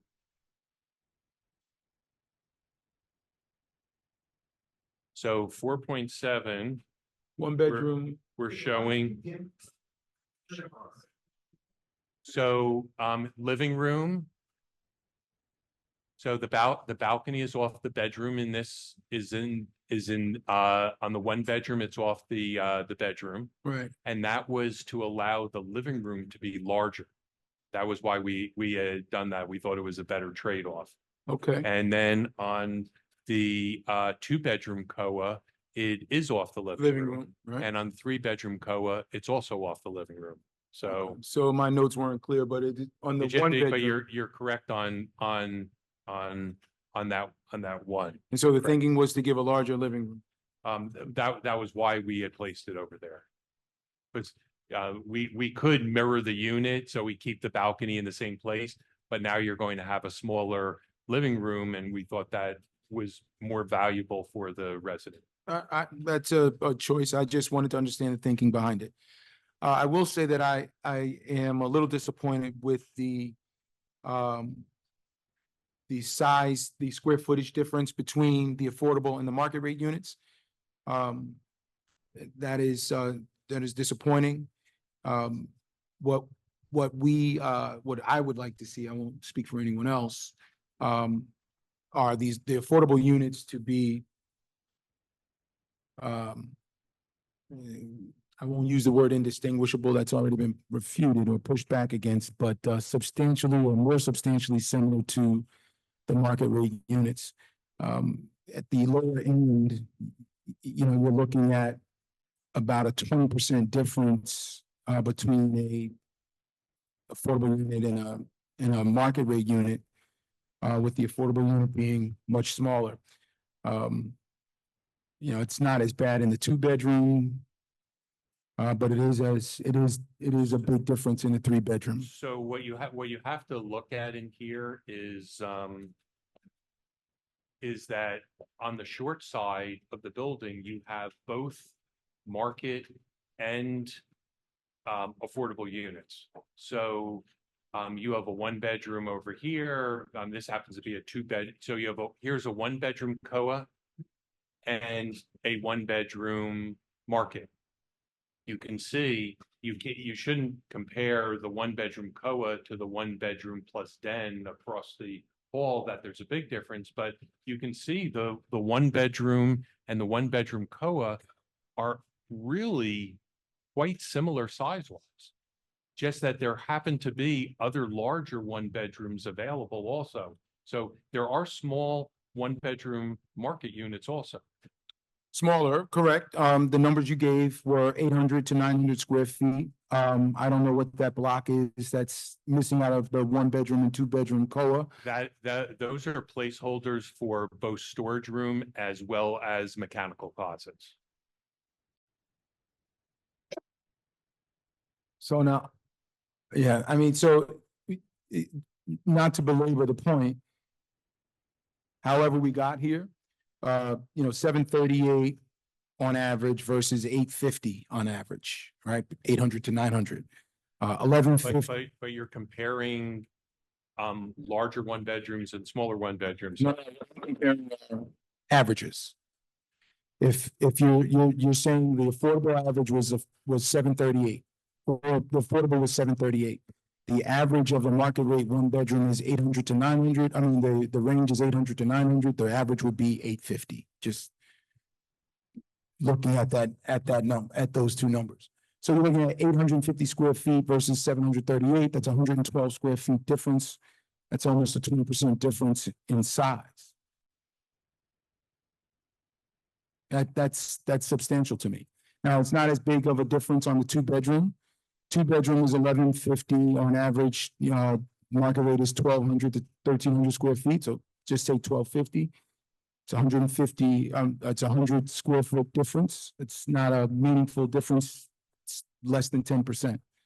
But when you go to the 3-bedroom, it is now a large percentage. 1,220 is the number you gave. 1,690 to 1,850 is the range, which would put you at about 1,720. It's a 500 square foot difference, which is it's about a 40% difference. Right, and the reason being is that if you pan to the side, to either to the left or the right, Into the microphone. All of the market 3-bedroom, the only place we're putting them are these end caps. So they were just done to stack these large units, and we've actually set back these units so that the units on the lower floors are larger. So if you can look at I'm going to go to an upper floor, you can see how here's the profile of the unit below. they're set back. So that was to get an architectural expression, not, so you have some of these 3 bedrooms that are larger, but then they get smaller to accommodate, the stepping of the building.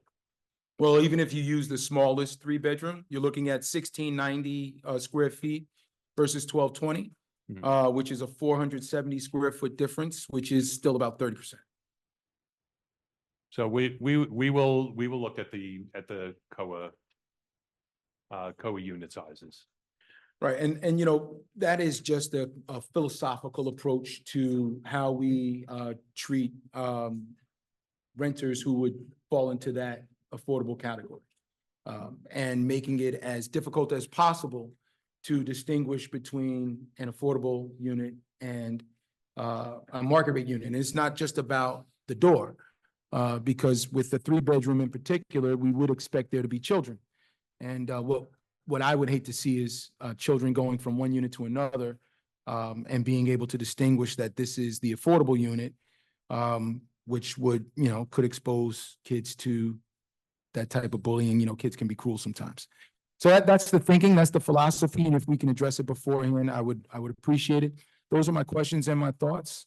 And that does it for me, Mr. Chair. Thank you, Council President. I'd like to go back to Building D. Mr. Anderson couldn't tell us yesterday exactly how far the backside of the building is from the ridge line. Can you tell us? We already, I thought I already did. Well, because there's some out pocketings from the back of Building D. I want to know from those out pocketings, if we put up the picture again, you can look at that where people can walk out from the backside of the building.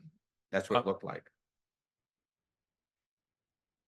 So coming from the top of the building, so we scaled off a couple of dimensions along from the top corner of the building. So I'm kind of starting back over here. If you can keep, please don't zoom in. Well, on the first floor where you can walk out, you had one of the diagrams. So, okay, so let me go back to here. So we can come out over from this corner, starting over here, about 25 feet to the ridge. Then it's going to, as you come around the side of the building, it will go up to about 85 feet, then to about 66 feet, and then to about 24 feet. So when you come right over here, is that a walkout? About 24 feet to the is that a pad for people to walk out and sit on, or? Can you zoom in over there? We created a placeholder. Can you zoom in on this area here?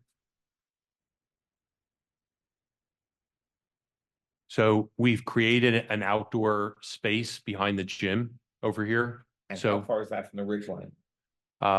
If this is about 20 feet deep, you are probably about maybe anywhere between 4 and 6 feet from the ridge line. Okay. What was that last? And then as you continue around the building, it goes back up to about 43 feet. And then at this corner, that's the tightest pinch point, which is about 7 feet to the ridge, and then opens up to 32 and about 40 feet over here. And that's a product of the building moves, and the ridge line is not a straight line. It's all curved all over the place. Now, is there going to be pavement back there, trees? Because that's the area where we heard testimony, firefighters may drag a hose, or medics may drag a stretcher. I don't believe there's landscaping along the base of the building at the rear.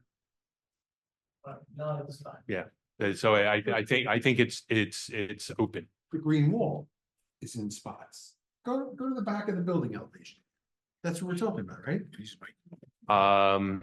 No, we were not looking at this building.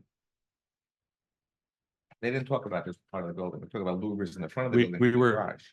Oh, the one where it undulates down, that's not D. That's not the back of D. No, this was, this, That's the back of D there?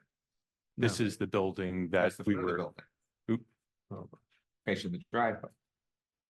This That is the gym, that gym patio doesn't face the driveway. That faces the. Well, No, that's no, not this is, Ridge. this is building A. Now I'm talking about building D. Where you're getting close to the ridge line is a gym patio. And I asked, how far was that from the ridge line? It's 4 feet. It's less because it's like a 30-foot deep patio. So it's right up to the edge. And that's the, where'd it go? That's, so where is it? So down here on the left? No, that's the front. Is that the, This this is is the lobby the, front, right? it is, oop. This So side, East, that's the east side. Oh, okay. Yep. So then down here, yeah, down there, that's the patio. correct. That's the patio right here. Gym beyond. This was not the elevation that we were putting the green wall on. Okay.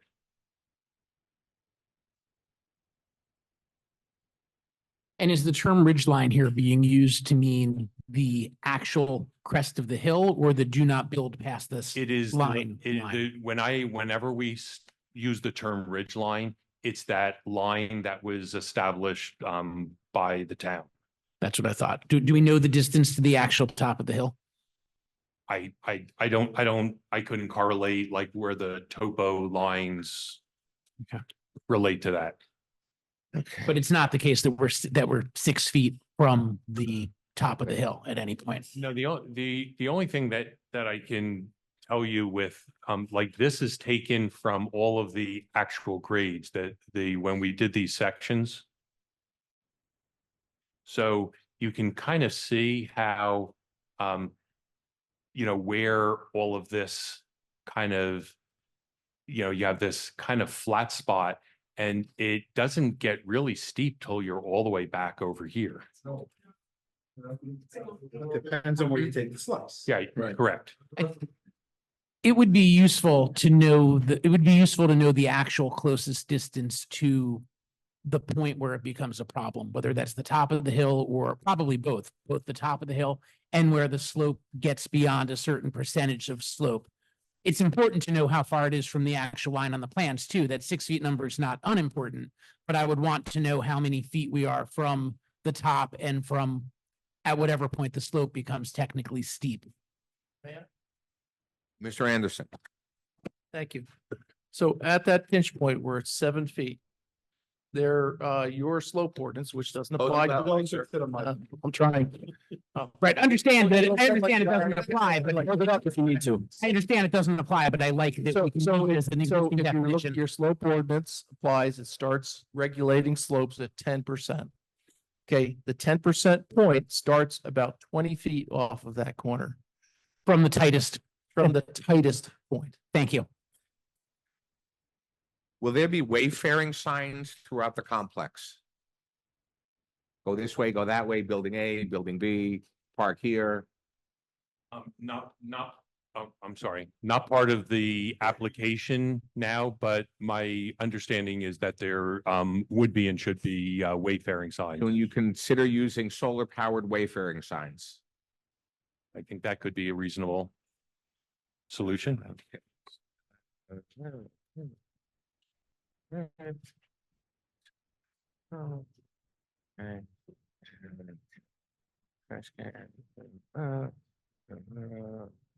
And the birds will talk about another, no.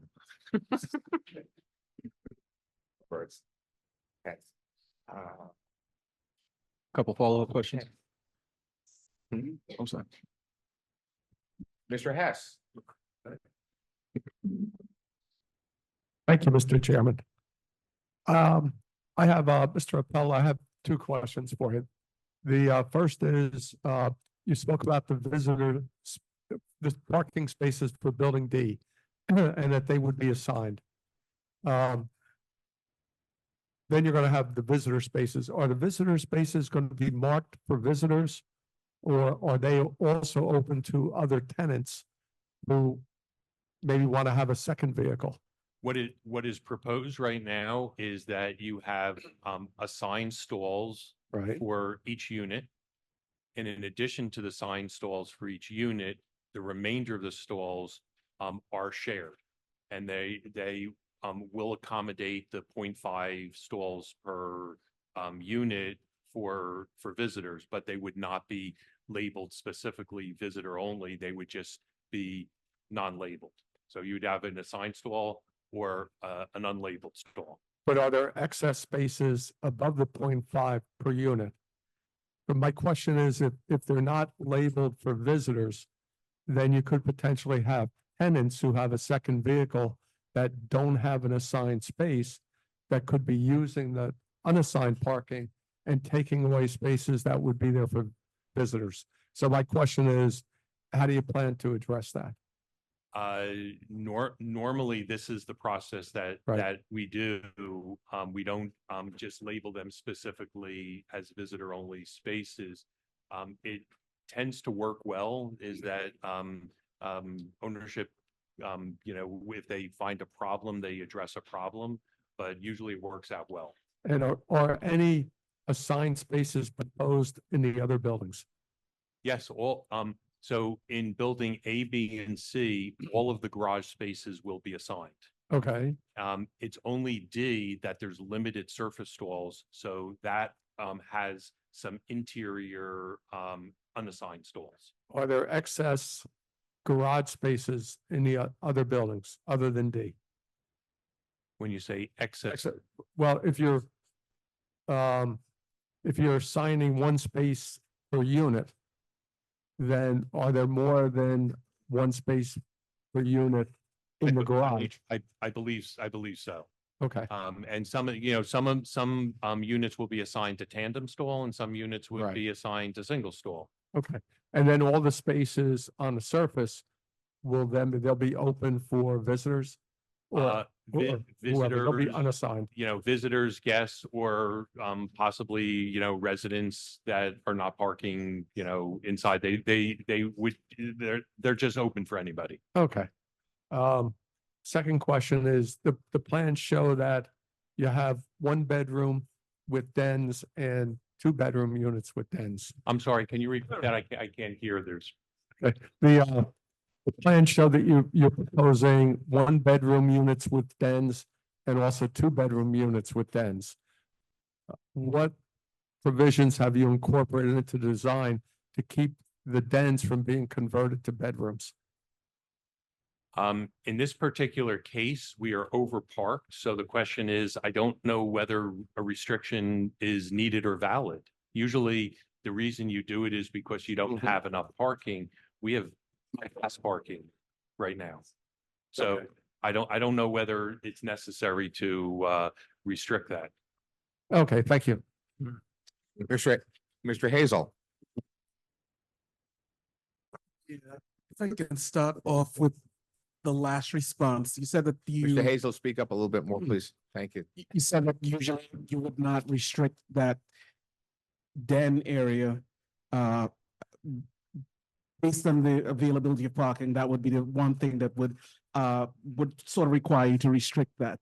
But based on the exchange you had with Council President before in terms of the unit sizes, wouldn't 2-bedroom that with a den that became a 3-bedroom, would that not compromise the space further?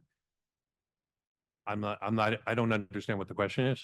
You're saying that in terms of what Mr. Hess was mentioning about the dens, what is to stop someone taking a 2-bedroom with a den and turning it into a 3-bedroom, putting a wall up or what have you to turn that den into a 3rd bedroom? Well, I don't know whether they would be permitted to do construction on a unit, but if somebody were to have, let's say, a guest that was going to stay there overnight, would that be a restriction?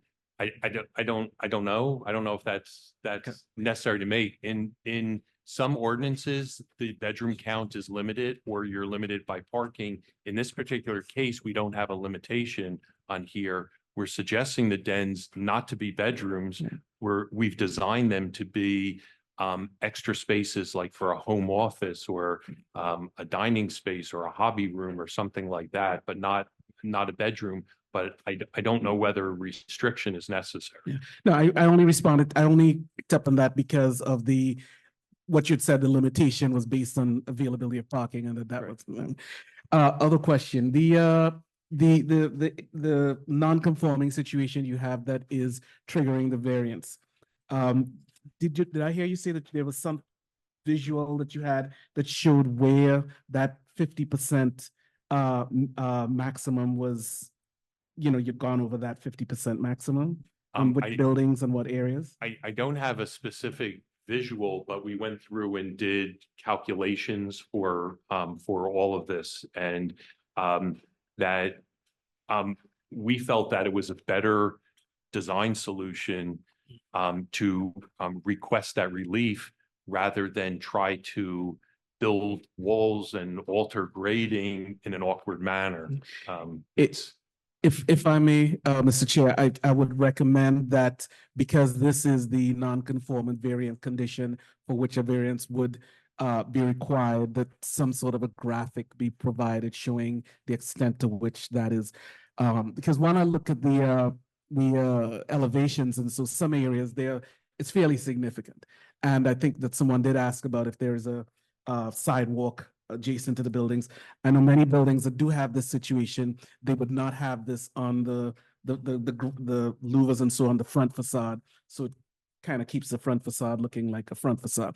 But in this case, because of the undulating nature of the site, it's difficult to do that. Last question is the apartment in the clubhouse that is going to be the model apartment.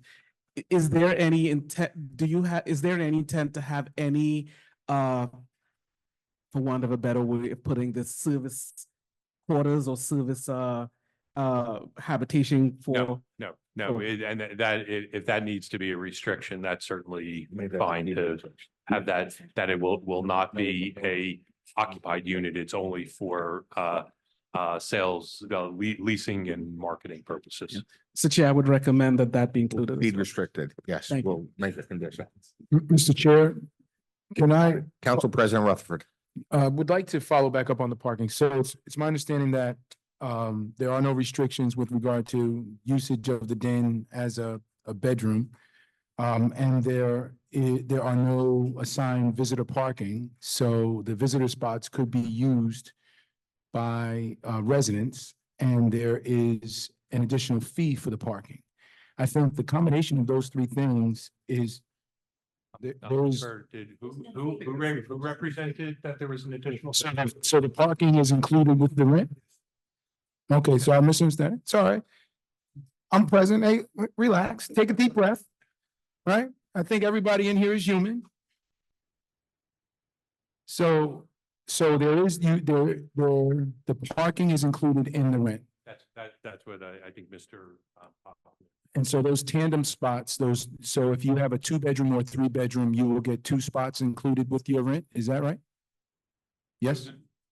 One spot with a 1-bedroom? Those would be the normal connection. I'm sorry, those would be the normal connections for the tandem stalls. I still think that there's some concern, and it's not that it happens in other municipalities. It happens here. We have a property in town where folks don't pay for parking. They park on the street.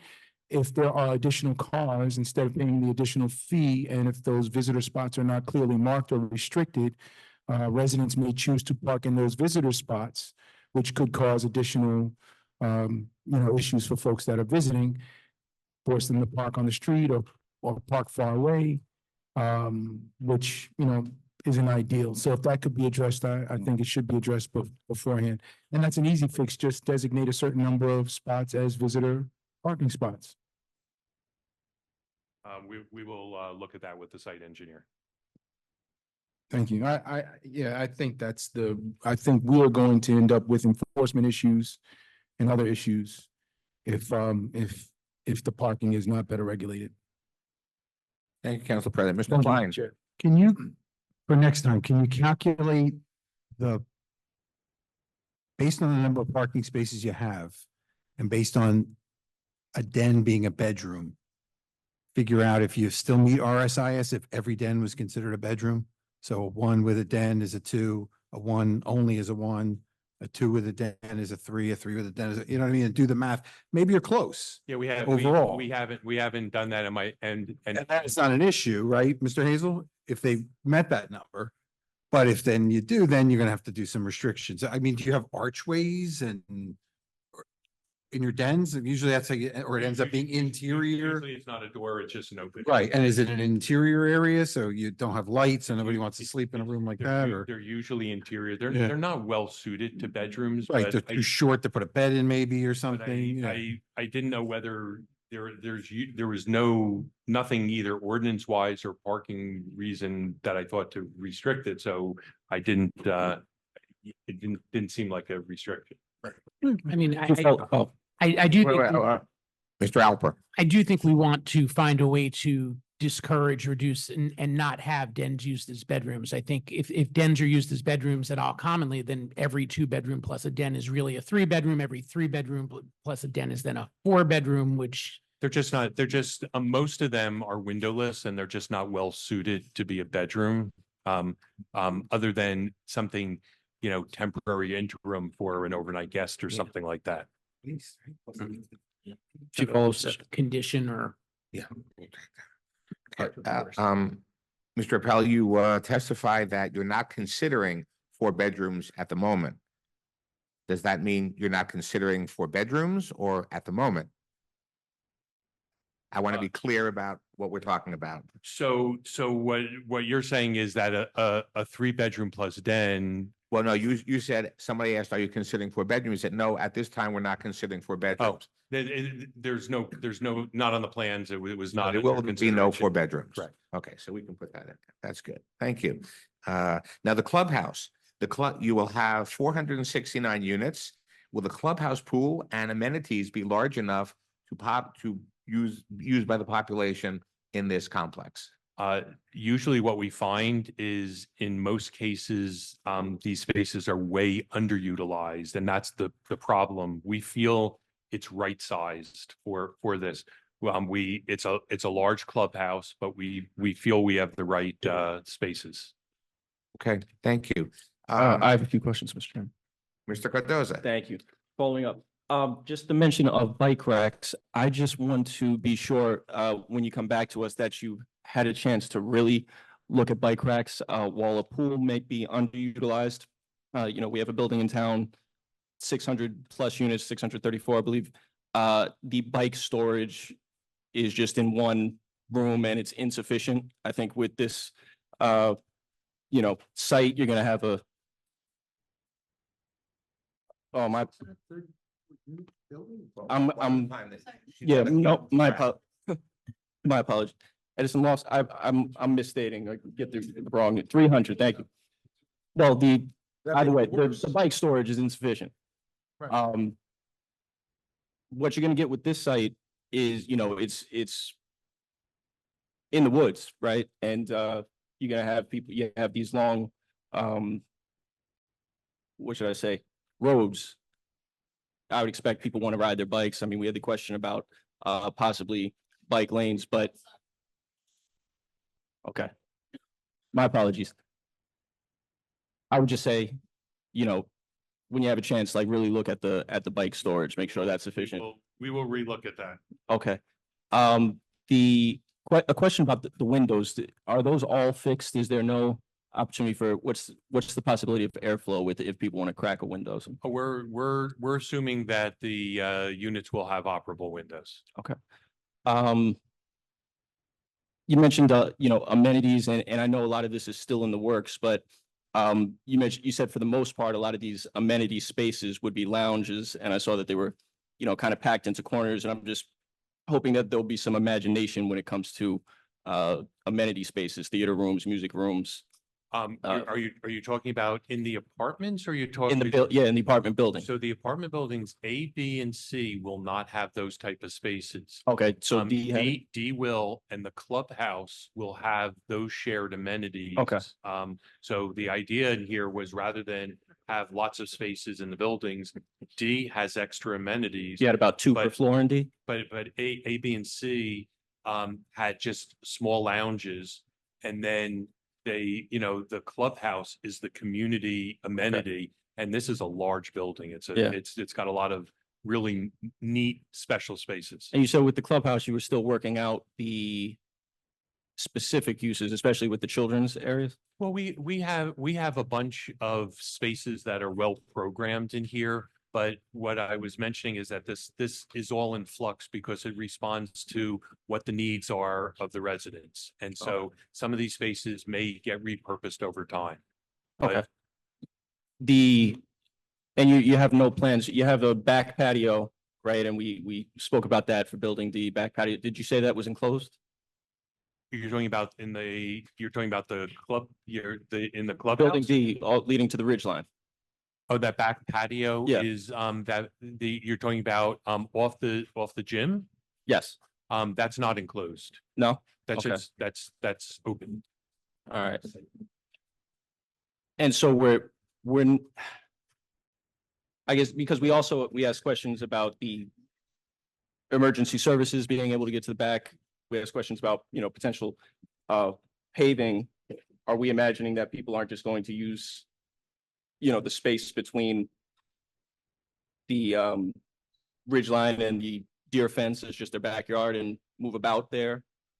I mean, I think people can. Yeah, so no restrictions Walk on back that. there, but Okay. there are so many other well-defined places to be. I would think there's a lot of nicer and better program spaces for them to go to. Okay.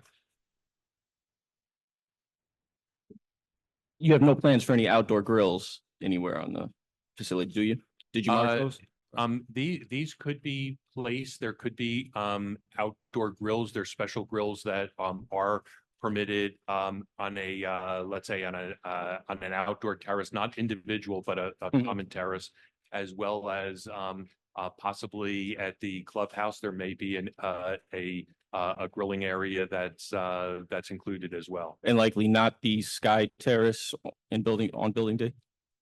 It probably wouldn't be up there, would probably be on, the terrace between the two buildings is probably the more appropriate place for that. But I think either place that could accommodate, they have special grills that are non-flare grills that are acceptable to put onto public, terraces like that. So something you're considering or not considering? I think that would be a reasonable thing as a Okay. passive amendment. No, I'm just, if you are, I would just want it included when you come back. That's all, Mr. Thank you. One other question. Vice Chairman Thank you. Marino. Last question. I have a quick question about the clubhouse and the facilities and stuff like that. Will the clubhouse, the tennis courts and the pool, will it be accessible to West Essex Highlands residents 1 and 2?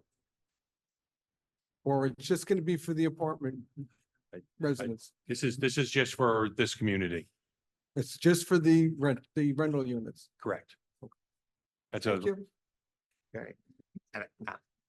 Council President. Mr. Chair, thank you. I did want to ask Mr. Anderson a follow-up question if it's okay. Mr. Anderson, with regard to sidewalks, the slope exiting, going down toward Warner, is that ADA or FHA compliant? Is that a steep slope? Is that are those that are wheelchair bound able to traverse that safely? Which area are you speaking of? The sidewalk exiting the community connecting with Warner. Okay, so the sidewalk follows the slope of the road, which is permitted by ADA. When you get to the intersections, the profile of the road levels out to 1%, and you have crosswalks at that intersection that are compliant with ADA standards. I'm very satisfied with that answer. Thank you. I would like to are you the proper person? I should have probably asked this yesterday. Have you incorporated any bioswales or rain gardens into your stormwater management on site? No, those are usually for smaller applications of green technology. So we have green technology that is the porous pavement, small scale infiltration basins and so forth. So those are our mechanisms which are used for a little bit larger sized storm drainage systems. Thank you very much, Mr. Anderson. Thank you, Mr. Chair. Thank you. I've got one other thing to throw out there. I'd like the builder to consider this for next time. There will be a next time. We'll tell you about that in a minute. This application has a lot of parking, a lot of people, and we've had other projects do this, that after the project is 30% filled, the applicant will provide a jitney to the local bus station and train station in perpetuity, depending on how many people are using it in their complex. Make a lot of sense, and it will save cars. And we can work the details out. So consider that. And to that end, Mr. Plucker has asked for another meeting. And the meeting, this will be carried. There'll be no notice required. The two dates that we have now will be August 14th, August 13th, a Tuesday, August 14th, a Wednesday, 6:30 p.m. start, 11 p.m. finish. And Mr. Afrin, you'll be able to ask your questions next time, and then we'll go to the, I'm sorry? Mr. Chair, I have a scheduling issue too on scheduling 13th and issues. 14th. I can't join by Zoom. Okay. Okay, we'll keep it here and leave it in town hall. Thank you. Yeah, it's been brought to my attention, I should have realized it myself, but it was brought to my attention on the 13th. That is a Jewish holiday, Tisha B'Av. And so I know there's some people observing. It is a day of study and fasting, so I think the board should be alert to that. And it's in its own discretion. I'm not sure what. Can the you board come on the wants to do. 14th? Yes, the 14th works. Okay, so we can still have we can still have the meeting, and Mr. Appel will be here on the 14th, and you can watch on Well, no, it the link. wasn't so much myself I was concerned with. I know some people interested in this matter. They can, it's all on video. It'll all be preserved on video. And they could watch on the link. Yeah, the problem will be those who can't be here won't be able to ask questions. I'm sorry? Those who can't be here won't be able to ask questions. That's the. I got that. Yeah. Mr. Chair, I'll tell you, I'm unavailable both of those days, even by Zoom.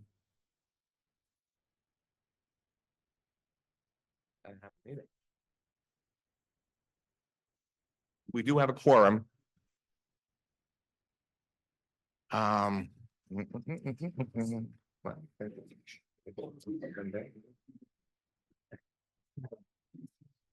August. We'll have one day. I've already got 5.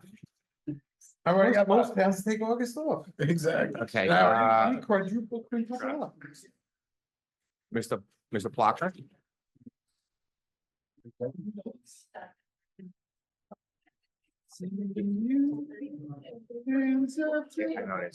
Okay, we'll do the 14th. We'll do the 14th. Go ahead.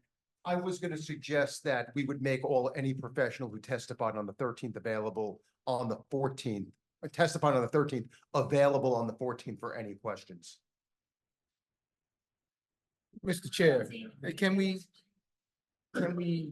We won't have it on the 13th. We'll have it on the 14th. This way we'll pass Tisha B'Av and you will be able to hear and participate. And we will have to come up with more dates. Mr. Chair, just very much, Mr. Chair.